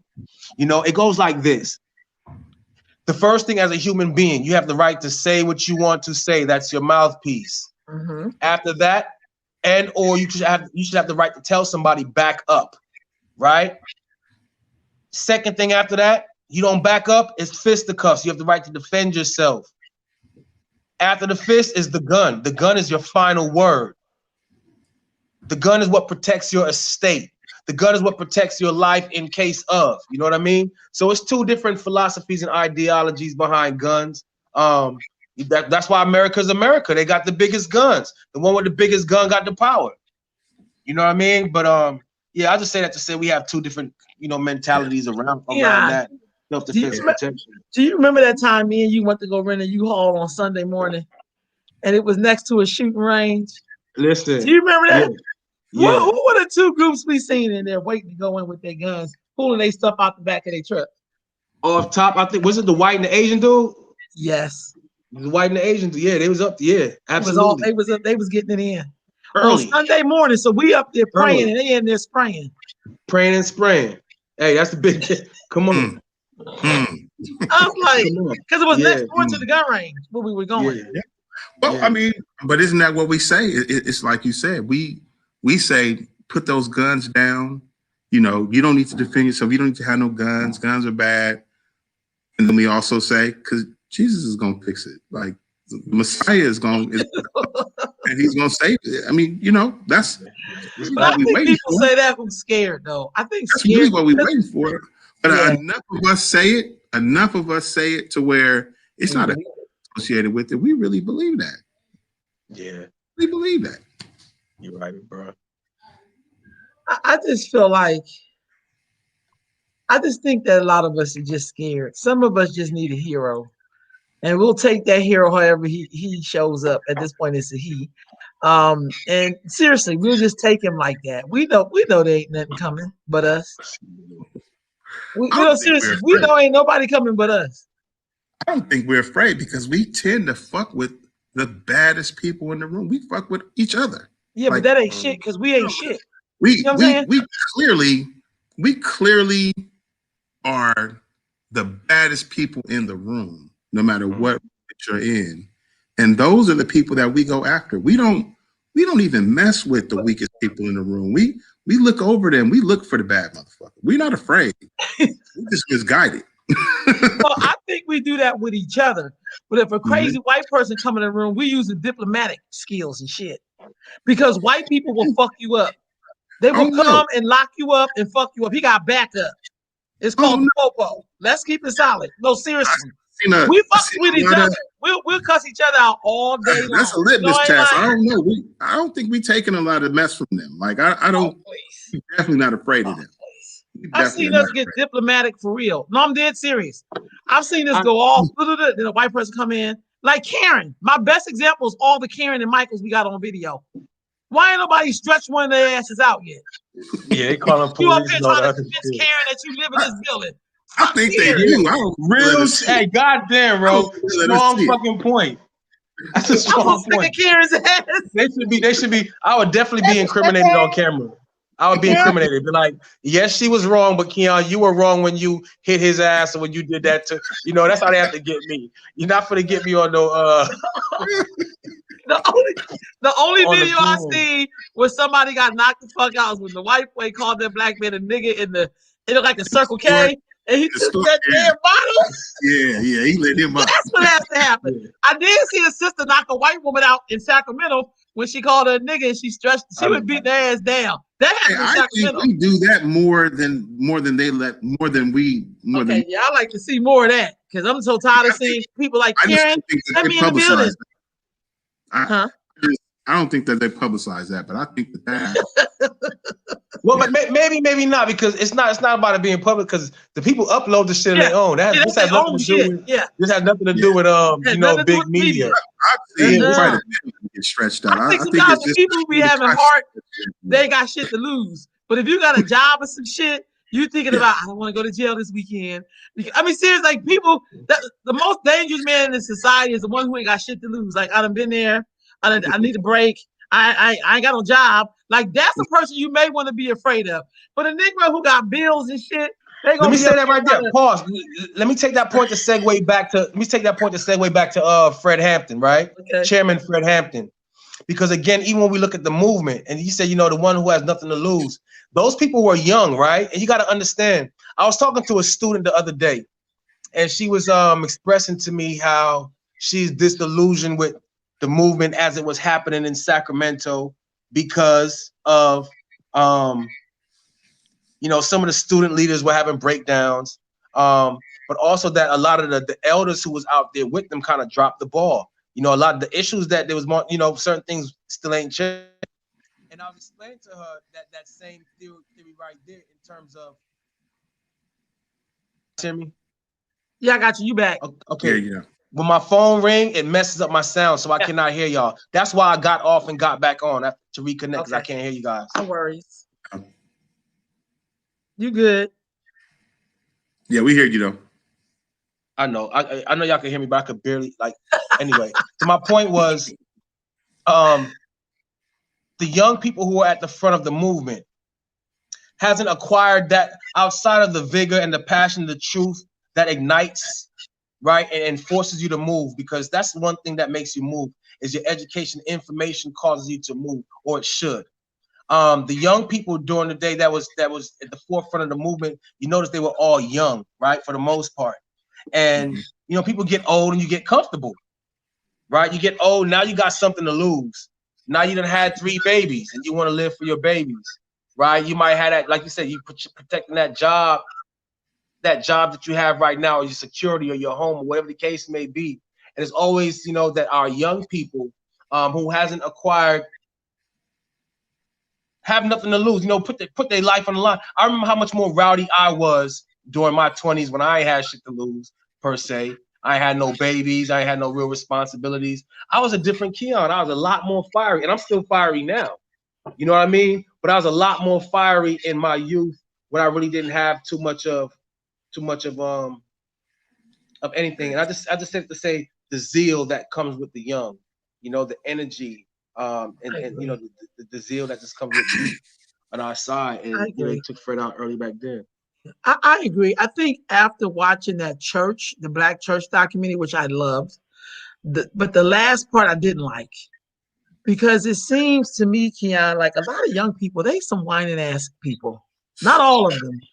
But a lot of them whine too goddamn much. I don't know no leader that just lets you lead. When you're a leader, you take the lead. No one says, let these young people to the front. If it's important to you, you take the shit. If you look at all in history, young people, they made it happen. They didn't talk shit and then go ask old people to feed them. You know what I mean? Or it's our time now. You're not letting me lead. That's kind of whiny. You know what I mean? I don't know how you do that and say you're an activist. So I don't know. I sit back and watch stuff and I'll be like, this is really crazy. Because if you're going to lead the goddamn thing. But don't be up here whining. So when I look at, I'm not saying because every generation says, this is the generation. They're not taking it. They say that about every generation. I don't know one generation that didn't say that. This generation, they ain't playing. Yeah, yeah, okay. You know, but I feel like if you're a real leader, you take the lead. You just lead. You don't ask me for credentials. You don't show up and be like, well, I have all of these things. You don't do none of that. You just take it. You just start doing what you got to do. What you say we ain't doing, you do it. And then most times you're really picking up the baton from somebody. Because otherwise, what are you doing it for? You got to have something to stand on. Yeah. Very true. I've seen that so much. I'm like, as I watch these documentaries, look, they were talking about the Arab Spring. This is to give you a good example. They were saying how Saddam Hussein took his sons. So when they would like torture people, he would take his sons. Like, you know, you're going to be, not only you going, because one son has like a PhD in finance or something, whatever. He went to school in England, whatever. So they knew the smart part, but they also knew the warring part and their hard ass part so that they can be good rulers. Papa Doc did the same thing with his son. And I think sometimes I see people come up and they got the part that looks good in front of the camera with the fist, but they don't got we got to build something. We got to maintain something. We got to fund something. They don't get those parts of the lesson. Right. They just see the newspaper clippings and they thought it looked good. They didn't know Fred had to really go get food from somewhere to do the free breakfast program. They didn't go get nothing from the food locker. And they didn't get it from the grants and none of that shit neither. They went down in the mud. Right. Yeah. Right. So that's when you know your enemy be like, we really don't have to worry about these niggas because we're giving our grants. Mm-hmm. We'll just act like we're gonna bring this nigga over here. Come over here, nigga. I need you to get your people together and fund a crew, and then their job is to keep everybody else quiet. Sounds familiar? Yeah. And then we think we on some radical shit. How you gonna use the white man's tools to dismantle him? Are you out your goddamn mind? Yeah. That might be gonna get you sucking when you went down for jobs. You wanted to take over the building, you came out with a job. You really showed his ass because tomorrow you'll be under him tomorrow. Mm-hmm. So it's like that. And if we don't learn the lessons, that's why I think this Judas and the Black Messiah is such a good lesson. But for some reason, we just want to fly over history and act like what we're doing is different. Dude, their descendants are using their ancestors' playbook all day. Yeah. They're like, go to that page in Malcolm X. Go over here to Garvey. You know, go over here to Noble Drew Ali. That's all they do all day long. Yeah. Oh, we got and this those nigga. same, and those same playbooks exist for us too, and we refuse to pick up the book. I agree. That's what I'm saying to you, Keon. I agree with you. That's all I'm saying. And I love young people. You know, I work with them all day, but sometimes I just be like, you always get that one that be like, yeah, I said, don't be yawing me. Because when I was your age, I had a full-time job and I had responsibilities and I have no children. So when I was your age, I was carrying whole families. I had people living in my house. I had a house when I was your age. I wasn't living with my mama. Right. So I have to remind, let me tell you what I was when I was your age. Right. And you're not even there. You have way more resources than I got. Sometimes I have to remind them of that. Mm-hmm. Like, dude, you're supposed to be where you at. But I am expecting some more out of you. Mm-hmm. You just don't get to show up and be whining. I've never seen so many, y'all won't let me lead. I'll be like, Londa, don't do it. I'll be having to bite my tongue. Don't do it. I got to figure out how to say this. One thing I will say about the young, and people tend to shed a lot of light on this generation and say this generation of young people is like, you know, the superb superior. And I get it, but I say it's always a young generation in every generation that's ahead because we are not under the same spells. My baby is not going to be under the same spell that I was. I'm not under the same spell my mama was. My mama's not under the same spell her grandmother was. You know what I mean? We're born in different dispensations of times. There's more information accounted for that's stacked up for us to learn from. So it's not going to be the same thing all the time. You know, each generation that comes should have a step beyond the previous generation. Simple as that. I would say this, Keon, that sounds very nice, but it's really all the same spell. They just remix it and redo it and reshape it and remold it. You know what I mean? See, so for me, I feel like if our spell's supposed to be different, why we don't own what they owned 50 years ago? Well, We one don't moment. own what they owned 50 Justin? years ago. We do not. We have less wealth now than we had in 1968. Yes, I'm gonna call you back. I'm gonna call you right back. So, That's all I'm saying, Keon. then I wonder, are we just close? He told me he was important. I like It So is. say again. Oh, you good? Are we just closer to the end? Like, Now, Darius, you just said a mouthful right there. That So I'm not trying to be close funny. to- You said Yeah. a mouthful right there. And that's kind of a hard, because we want to be optimistic. But I think if you look at somebody has showed me the medium income and all the kind of stuff like from 50 years ago or something like that, and we are worse off now than we were then. Not trying to be funny. And so it really makes you think maybe we are close. That's what I said. There has to be some kind of purge for us to rebound. Right. Because it's clear that we're going down a slippery slope. Like we're sliding into the deep end quickly. Yeah. And so everybody's supposed to have future. You're supposed to feel like this generation will be the generation. But your other side got their young people the same way we think we're producing this new, because everybody's invincible. When you're young, you're supposed to be invincible. You're supposed to feel like, well, that ain't the same. It's, you know how many times I looked at older people and felt like they always been old because I've only seen them old. I'm listening to Sissy Tyson's book, and she talking about some stuff she did in the teenage. I was like, Sissy Tyson? 1940, what? But she was young, so of course she did some shit like that. I just only seen her old. Like I only seen her 50 plus. I didn't know what she was like before then. So what I'm saying is I think that the other side is grooming their side to not change up their tactics because they're new. I mean, not to change direction. They have to stay on this path so that they will sustain America, which is their legacy, not yours. And that's a hard pill to swallow because we keep thinking we the messiah of everybody and we're going to make everybody get along. That's what people do who can't get the work in. Instead of saying, let me build something for my people. Let me make sure my grandchildren got stuff. Like we be like, we gonna need everybody. No, you don't. You need to build something for so you can pass something on. There was a time where every black person had life insurance. Now we on the corner asking you to help me bury this person. I don't know about y'all. When I lived in Philly, there was always this old Greek man coming around taking life insurance policy money every damn Friday. Mm-hmm. I remember him because I learned about Greek mythology because I would always be talking to him about Greek mythology as a kid. So I'm like, okay, but we know black folks, you was gonna pay that life insurance bill. Yeah. You was gonna pay that, even though the shit wasn't worth nothing because they was giving us fucked up policies. That's a whole that was part of the first black wealth pool was around life insurance after slavery. That was one thing that because he made sure black that we was buried with some kind of integrity. That was one of the first collective movements that we like among the very, very, very first at the least. Your people was gonna be buried with dignity. Yeah, and that's all I'm saying. I think you are supposed to come up with new strategies, but I think when you act like your strategy is different than the old strategy, you usually don't get shit. White people are always dependent on the old strategy. That's why they're still in power. It still works, huh? Yeah, because works. You don't throw it away if it works. And it's been working. I'm still using an old school can opener I had from 25 years ago. My daddy bought me an electric one, and I'm still using a handheld one because it still works. Because it still works. And it got the thing you open the wine on, so that but you understand what I'm saying? So I think that as we look at this film, I just feel like there's so many lessons to gain.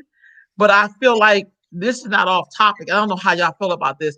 So I watched this thing called Hip Hop Uncovered. Is that uncovered? Yeah, because I watched it when I was in Vegas, and I didn't know how to feel about it. I watched it because I was with my homie Javon. We was in the hotel room, so we watched it. But I felt like, how do you be a gangster and you come out and say you were the person who made Tupac and he was emulating you? And I didn't even know who this cat was. Right. His name is Haitian Jack. I didn't even know who he was. I haven't seen it. Yeah, me neither. Me and my brother was just Please talking about watch it. it, but I haven't seen it either. Please watch it. I'm just saying. So it's kind of like that's like a mobster coming out saying that he made John Gotti. Like, nobody. If you're a mobster, you don't come out and do interviews and shit. And now he on the beach in the Dominican Republic living his best life. I'm thinking to myself, was this person an agent? Mm. Hey, well, Pac said he was.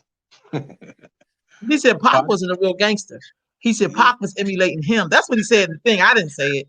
Oh, you talking about Haitian Jack? Haitian Jack. Yeah, I did see that. He full of shit.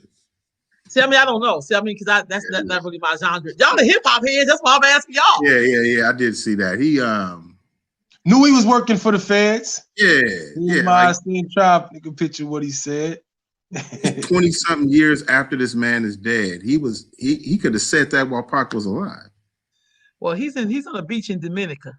Dominican Republic. Yeah, he people of shit. He ain't even back in Haiti. He's in the Dominican side. Yeah. It amazes me how people have this thing that they want to uncover about Pac 20-something years after he was here. Like, you were there when he was walking around, breathing, running his mouth, living his life, and you said nothing. No, he did something. He shot him. He got him hit. He got him hit. Well, he did. But it said in the documentary that Biggie told him not to trust him. Biggie told him that, and Mike Tyson told him that. Mm-hmm. Yeah, it was Mike Tyson's friend first. Well, yeah, him and Mike Tyson, it got real dark between him and Mike Tyson. I mean, on some back and forth, sending assassins. It got real dark between Haitian Jack and Mike Tyson, like real untold street shit. But then, how did Tupac? Tupac wasn't even here, but how did people pick that back on Biggie though? I never understood that, honestly. Well, Pac said it's not that he put it on Biggie. Pac just said that if you claim to be the king of New York, then you should know. Don't claim to be the king of New York and then something happens to me and you have nothing. You have no intel. You can't reach out in the streets and tell me nothing about what happened. You're gonna be completely oblivious. Then you ain't the king. And just admit that and move on. Isn't that a little crazy though? I mean, no, seriously. You my homeboy. You my homeboy. You my homeboy. And some niggas, you might not have been friends with them, but you know of them. Y'all close. I ain't getting no heads up. You can't give me no information. You my homeboy. Like, yo, bro, you my sis. These niggas got me from Philly, and these niggas they be at Malcolm X Park. Bro. Yeah. But what if I really don't know these niggas was gonna set you up though, Keon? That's kind of like a glass ball though. Like, but we don't really. And now here's the sad part about that whole thing. I get what y'all saying, but now both of them is gone, and now what we got? Yeah, and I don't know that. That's the sad part. That's really sad. Yeah. And Haitian Jack is on the beach in Dominican Republic, chilling, giving his story, his account, and talking shit about Tupac. Shit, right? Yeah. But did you know? Both of them is dead. Hey, Judas and the Messiah, part 50, part 100. Yeah. Judas and the Messiah, part 1000. Yes. Part 1000.5. Same shit. Yep. It's not off topic. It's on topic. It's not off topic. It is. I was just thinking when I seen it, I thought to myself, never in other cultures, if you were a part of the underworld, do you ever want to be seen on top of the world? You know what I mean? Because that's what it means to be in the underworld. Right. The underworld people, especially in Greek mythology, that's where I learned some shit at. Well, notoriety and fame. Like that's some people could have the whole entire world and want to be known that they have the whole entire world. You can have it, but notoriety and fame is a whole different thing. It's a thing in and of itself. And you see it a lot. You see how people do for cameras and pictures and articles and shit. I just feel like the sad thing for me, this is just me, and I'm not a hip hop head like the way y'all hip hop heads, but I always feel like this is a classic case of now we have no one.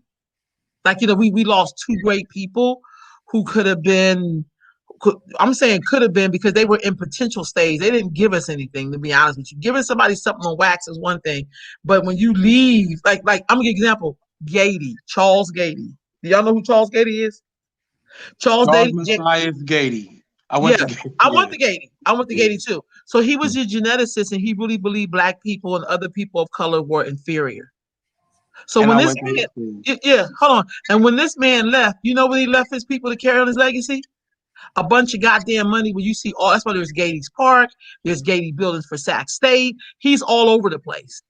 So even though he's gone and we may not know who he is, he's funding people to carry on his damn legacy, and he will always be around because he left money, and people are building off of his money.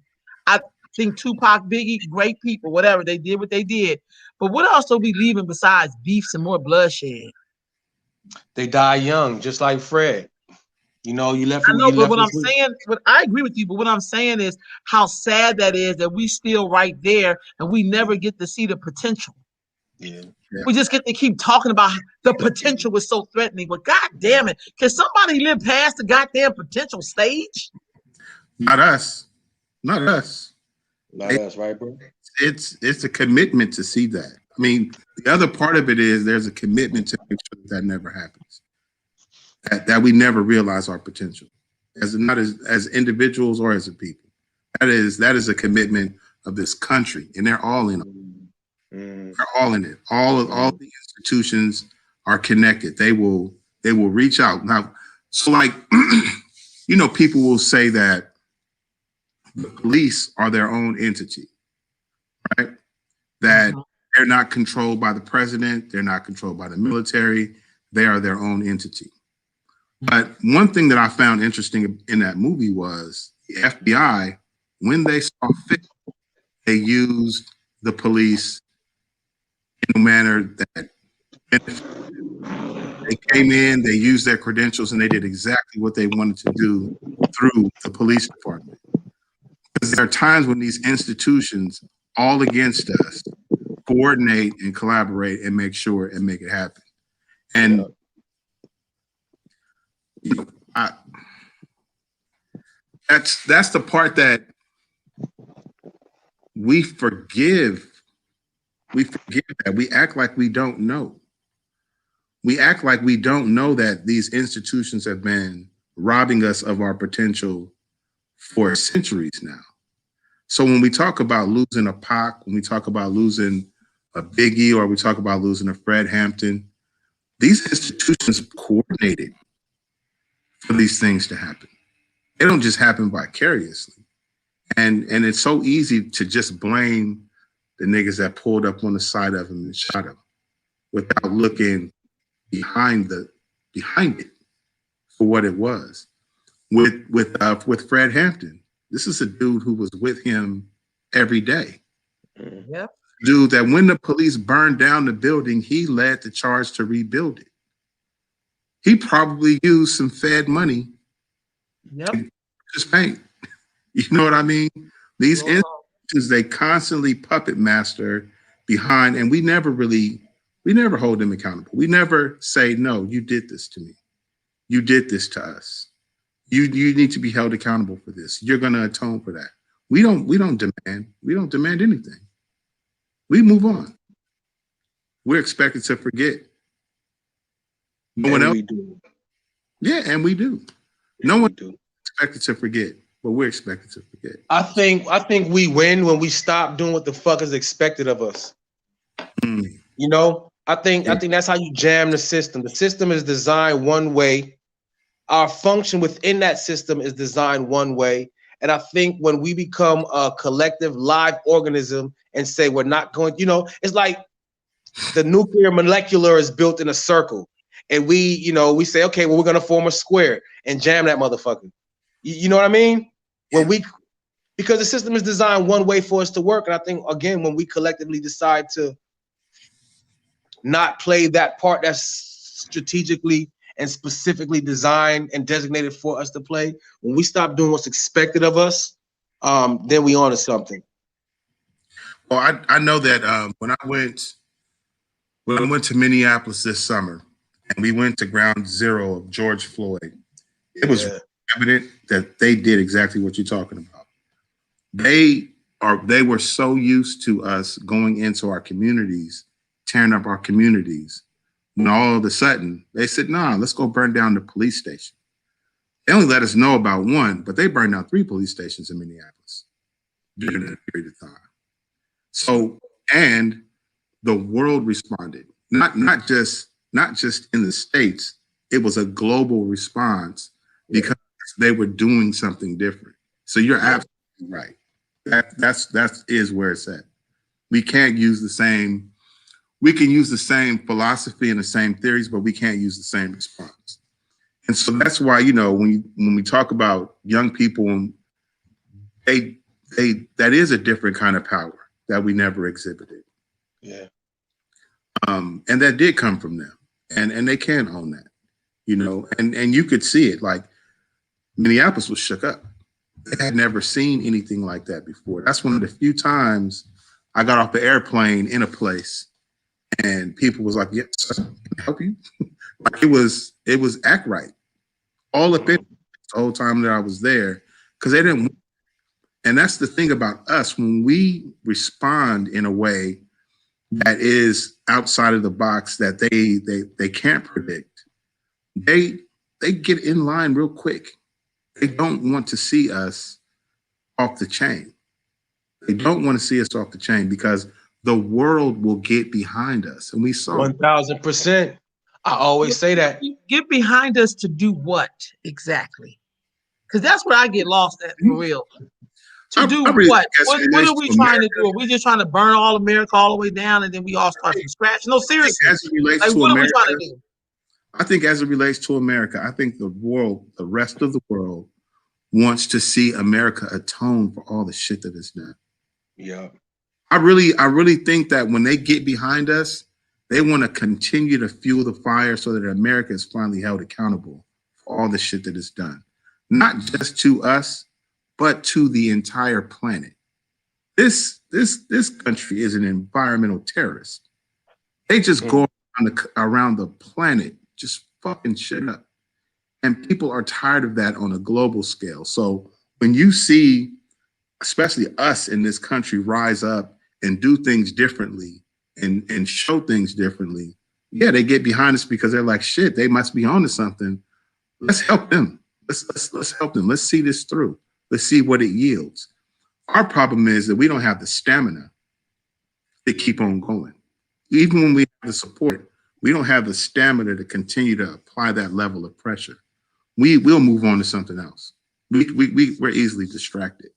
But I agree with that. I think, and I understand exactly what you're saying. That makes so much sense. I think what I become concerned with is, what do we do with our babies? What do we do with people who need health care? What do we do with people who are being abused right now and murdered and molested? What do we do when we're tearing down the world, but this shit is still happening in our community? And that's what I'm talking about, that self-governance again. Where are you going to take your injured? right. Where you going to take? I mean, for that's war is more than just tearing shit down. We're going to take them to Let me tell you why I said that. I UC remember Davis. being, look, I remember, no, but so you can't go to war on somebody, then take your kid to the enemy to get patched up. Take your soldier to the enemy. Khalid Muhammad used to say that to us. I think that's why I'm saying that. I remember being in his presence several times, and he would say, if you're going to war on this devil, that's the easy part. Tearing shit down is easy. It's the sustaining part and the rebuilding part that we don't have a plan for. Yeah, we don't have the stamina. We don't have the forward thinking and the stamina to continue to apply pressure. But we will innovate from time to time. And that's why I say hopeless. Yeah, no, Keon, there was a that's why I say hopeless. There was a sister in Chicago who came up with a method. She did these trainings where she showed young people and anybody who took the training how to treat a gunshot wound. Your damn self. I remember that. I met her when I was in Chicago. So I was just like, now that's we need that in the hood. We need that kind of training. Yeah, right, so that's what I'm saying though. We need that. So again, this is my point. This is my point, right? I believe we can, but I don't know that we ever will. I believe we can. I'm gonna get that shit tatted. I believe we can. I don't know if we will. You know, the front of your shirt and the back of your shirt and say what? I don't know if we will.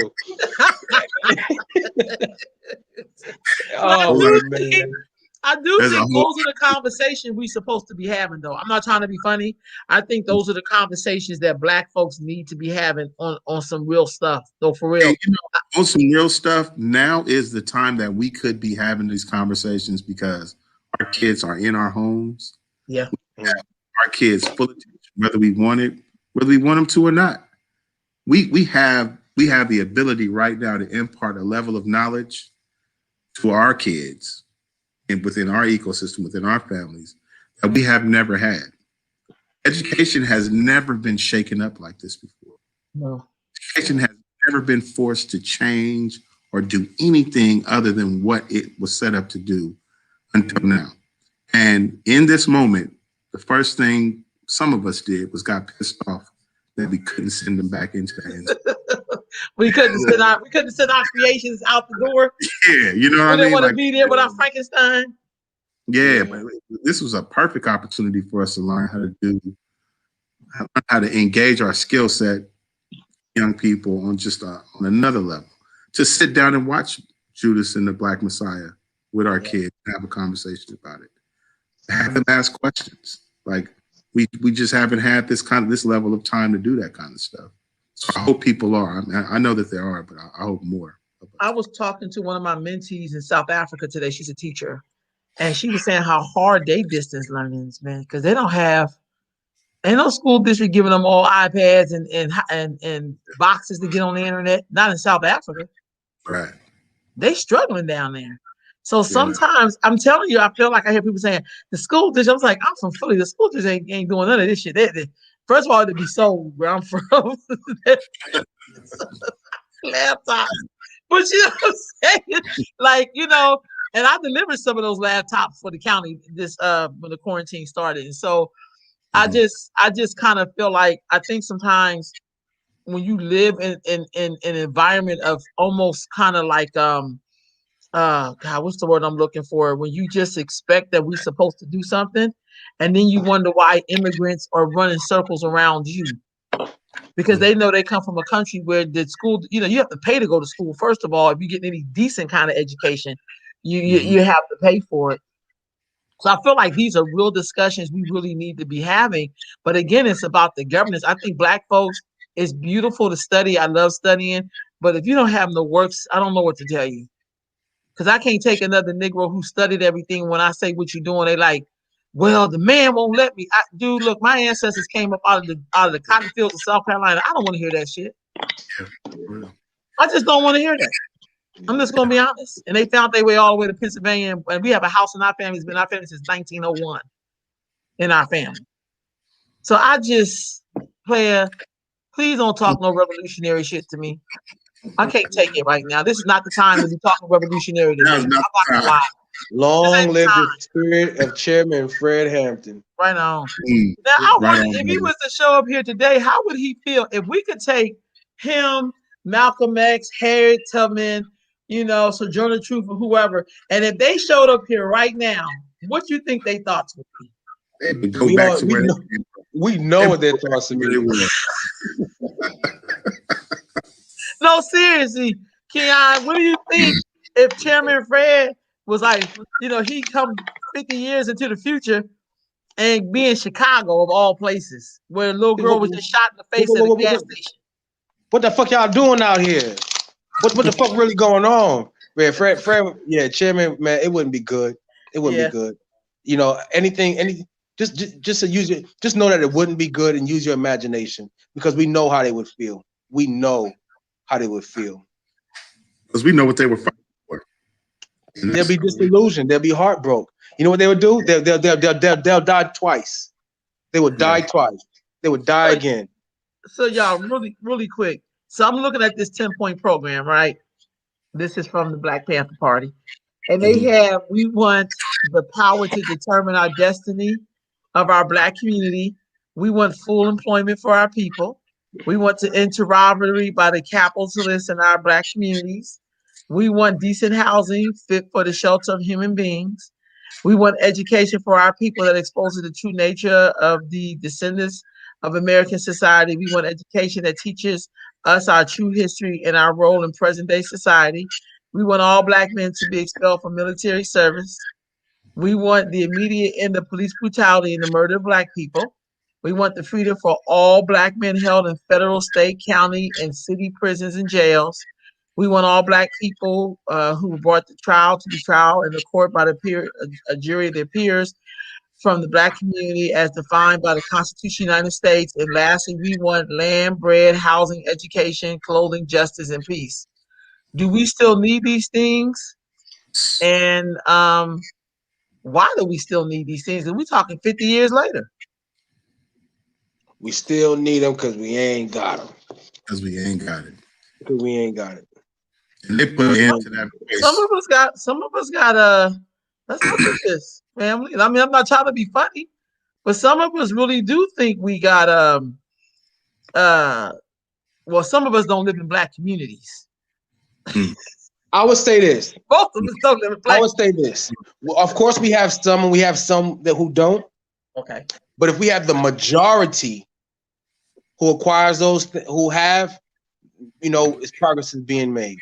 As long as there's some scattered, because I want mine too, and I'm fighting for mine too. Individually for my own babies, and collectively, and so on and so forth. But if the majority of us, if the scales start tipping to the point where the majority of us have those things, then progress is being made and things is happening.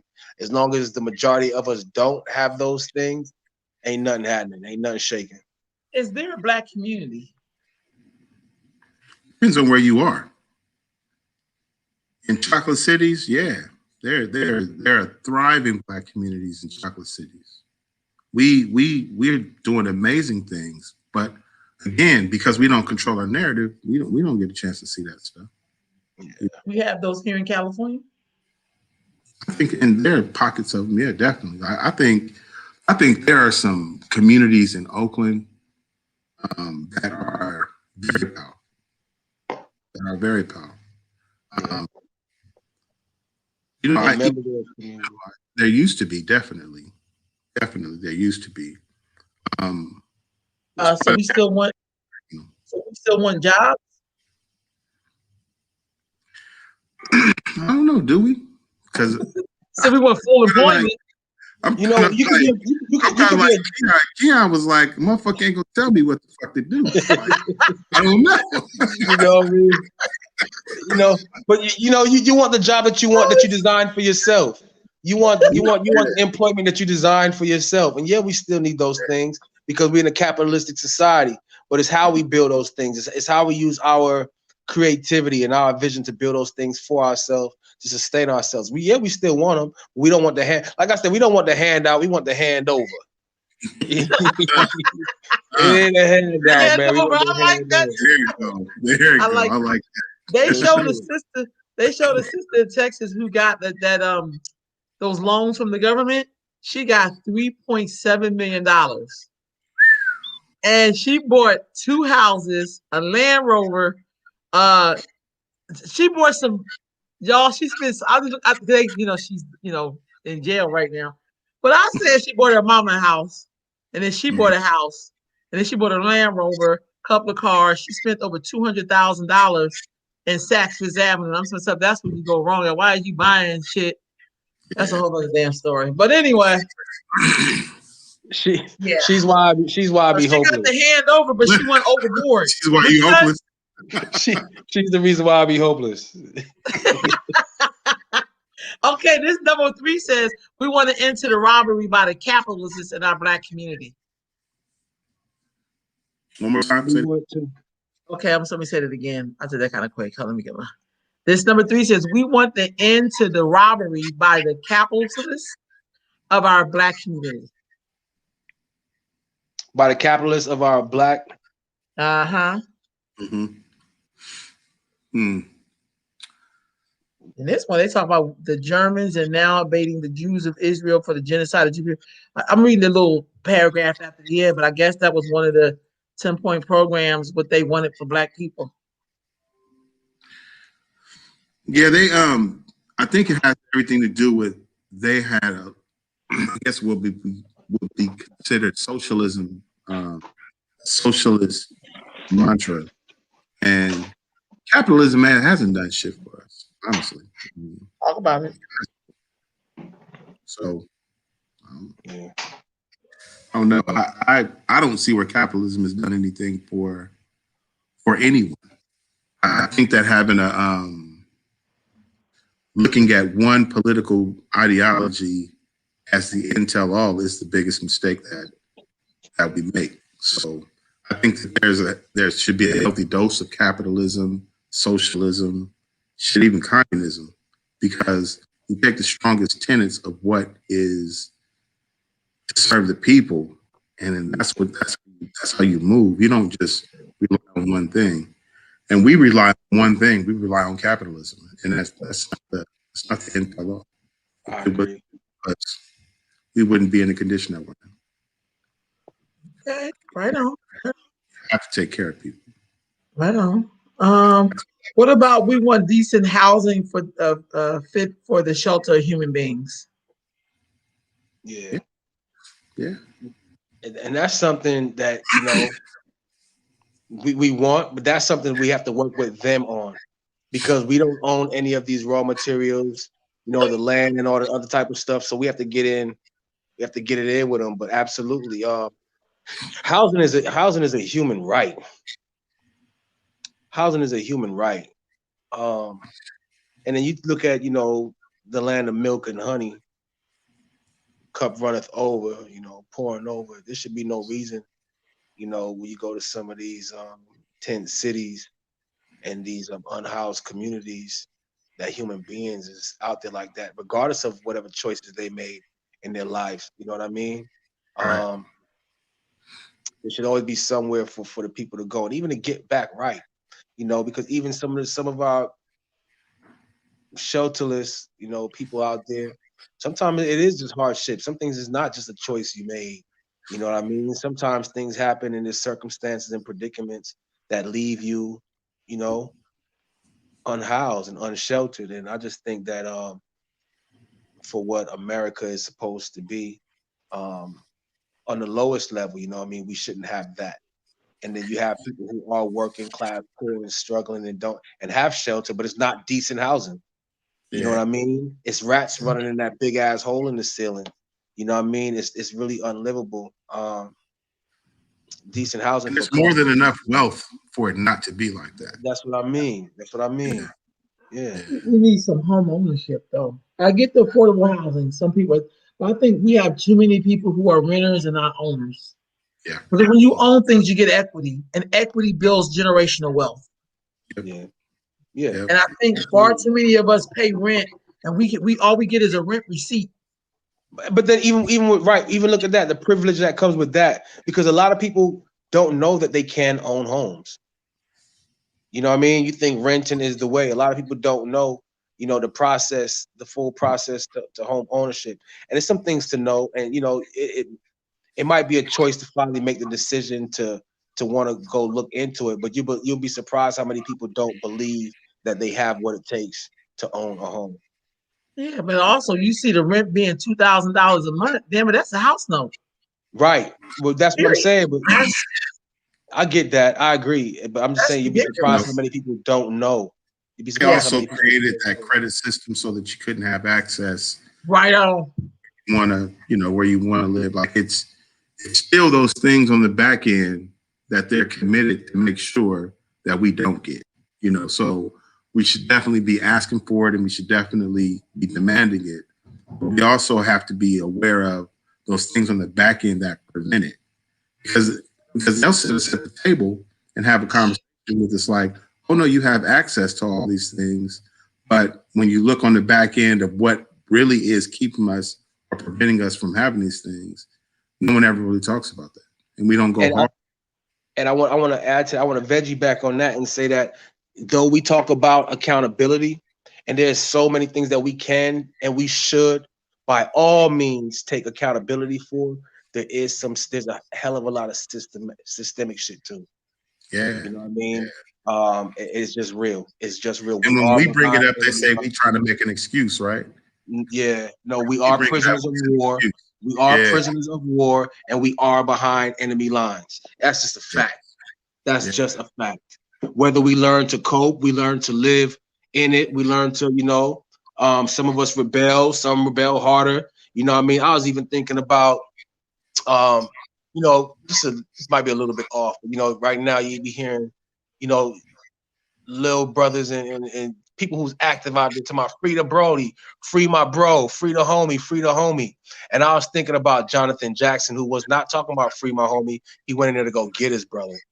You know what I mean? It cost him his life, but it's just the difference, the difference of the times that we in. So anyway, that was just a segue I was just thinking about. But like I was saying, man, we talk about accountability, but there's also so much systemic shit as well. Yeah. I agree. We don't get to call it for what it is without saying that we're complaining and that it's not. We don't get to say that it's not equal, because there's always somebody that's going to say, "Well, I did," you know, and it's not fair. That's shit. Yeah, I agree. I think there's nothing wrong with calling stuff out, but I also think when you are in a game or you're at a war, there really are no rules. There's never rules to war. You know, when you're trying to win, you're going to do whatever it takes to win the battle. And I think every time we think we got this man figured out, he just changes up the rules. You know, he go right off the list. Like, we're going to only fight for these 10 points. And then he go and fight on 10 points he didn't even give us. mm-hmm. Yeah. That's just how Same game, that's how, rule. yeah, that's how he get out. So number 5 says we want education for our people that exposes the true nature of the descendants of American society. We want education that teaches us our true history and the role of present day society. I don't know if nobody can get that to us. I'm not gonna lie. Yeah, we have Nobody to. gives you that. Nobody gives you We that. have to impart that to each other. We have to. Right on. We got to do that. But you know, I will say this though. I'm a firm believer that, like, at the high school level and stuff like that, if you come in and you have the fundamental skills that it takes to be able to communicate your ideas through writing, you can read and you can understand what it is. You can think critically about what's happening to your life. You can calculate. You can make calculated decisions about what it is that you are. You can do that in the 9th grade.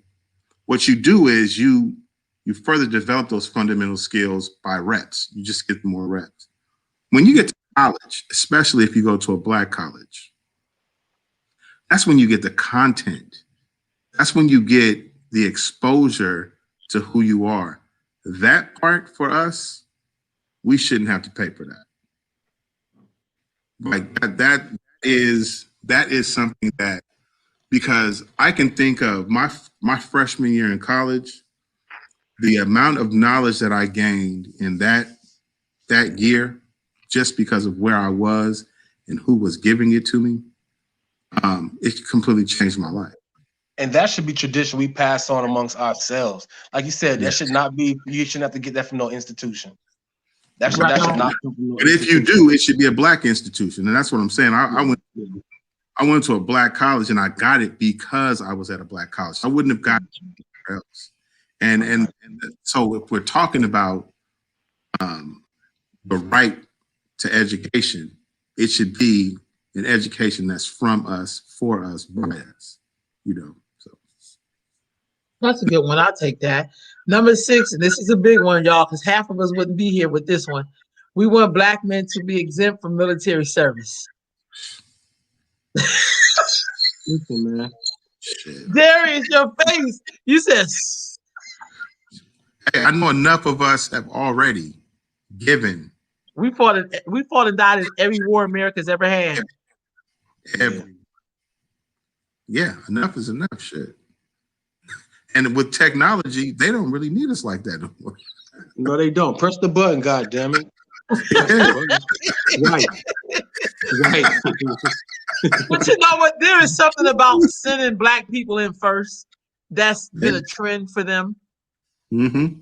That's why, like, when I don't know, so y'all been to DC, you've been to that memorial. It's on one of the stops where it's all the Black men who died in the Civil War. Yes. And we talking like hundreds of thousands of Black men. So we know they send us in first to places they're not going to send the white boy they're going to do the movie on. And if it was in the Civil War, they sent us in without guns. Yeah. They didn't trust us with them. You know that's real talk. I didn't know that black people fought on the other side of that Civil War.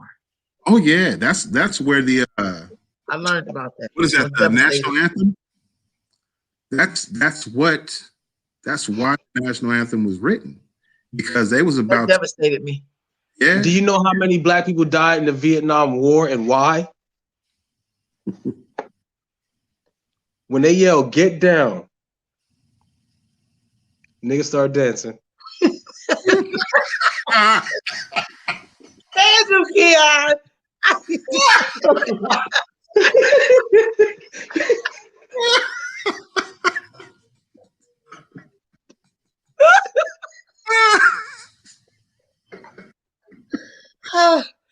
You know what, Keon? Who told you that?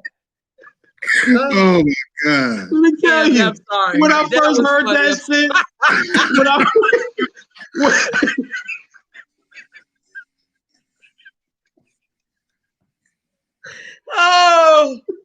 Oh man, you got my damn stomach right now. I said that joke is one that them white people tell amongst themselves, and you have to. That one got to be one of the most racist white jokes that people tell. My whole hey, Stavante told me that shit. I said, "Oh goddamn!" I said, "You got to be you got to be in proximity to white people to get that one because we'd have never heard that one." No, you probably get cussed the hell out. Oh Hey God. y'all, I'm gonna leave on that note with a smile. I love y'all. I gotta I get love y'all. in So and we wrapping it up, take it out. Keon, because I got to get off here Okay. anyway. Thank Yeah. y'all so much. I enjoyed this conversation. Thank y'all for humoring me and having this discussion. If you haven't yeah. seen it, check it out. It's Judas and the Black Messiah. I was The getting ready to Black say Judas Messiah. and Black Jesus, but it's Judas and the Black Messiah. Hey, they said the original. They said the original title. One of the original titles for that movie was "Jesus Was My Homeboy." Fred Hampton was Jr. Chairman Fred Hampton Jr. Like fuck nah, fuck out. Yeah. That got Jesus me was my twisted. homeboy. Yeah. Oh, God. Good night, y'all. Good night, y'all. Peace. Good night.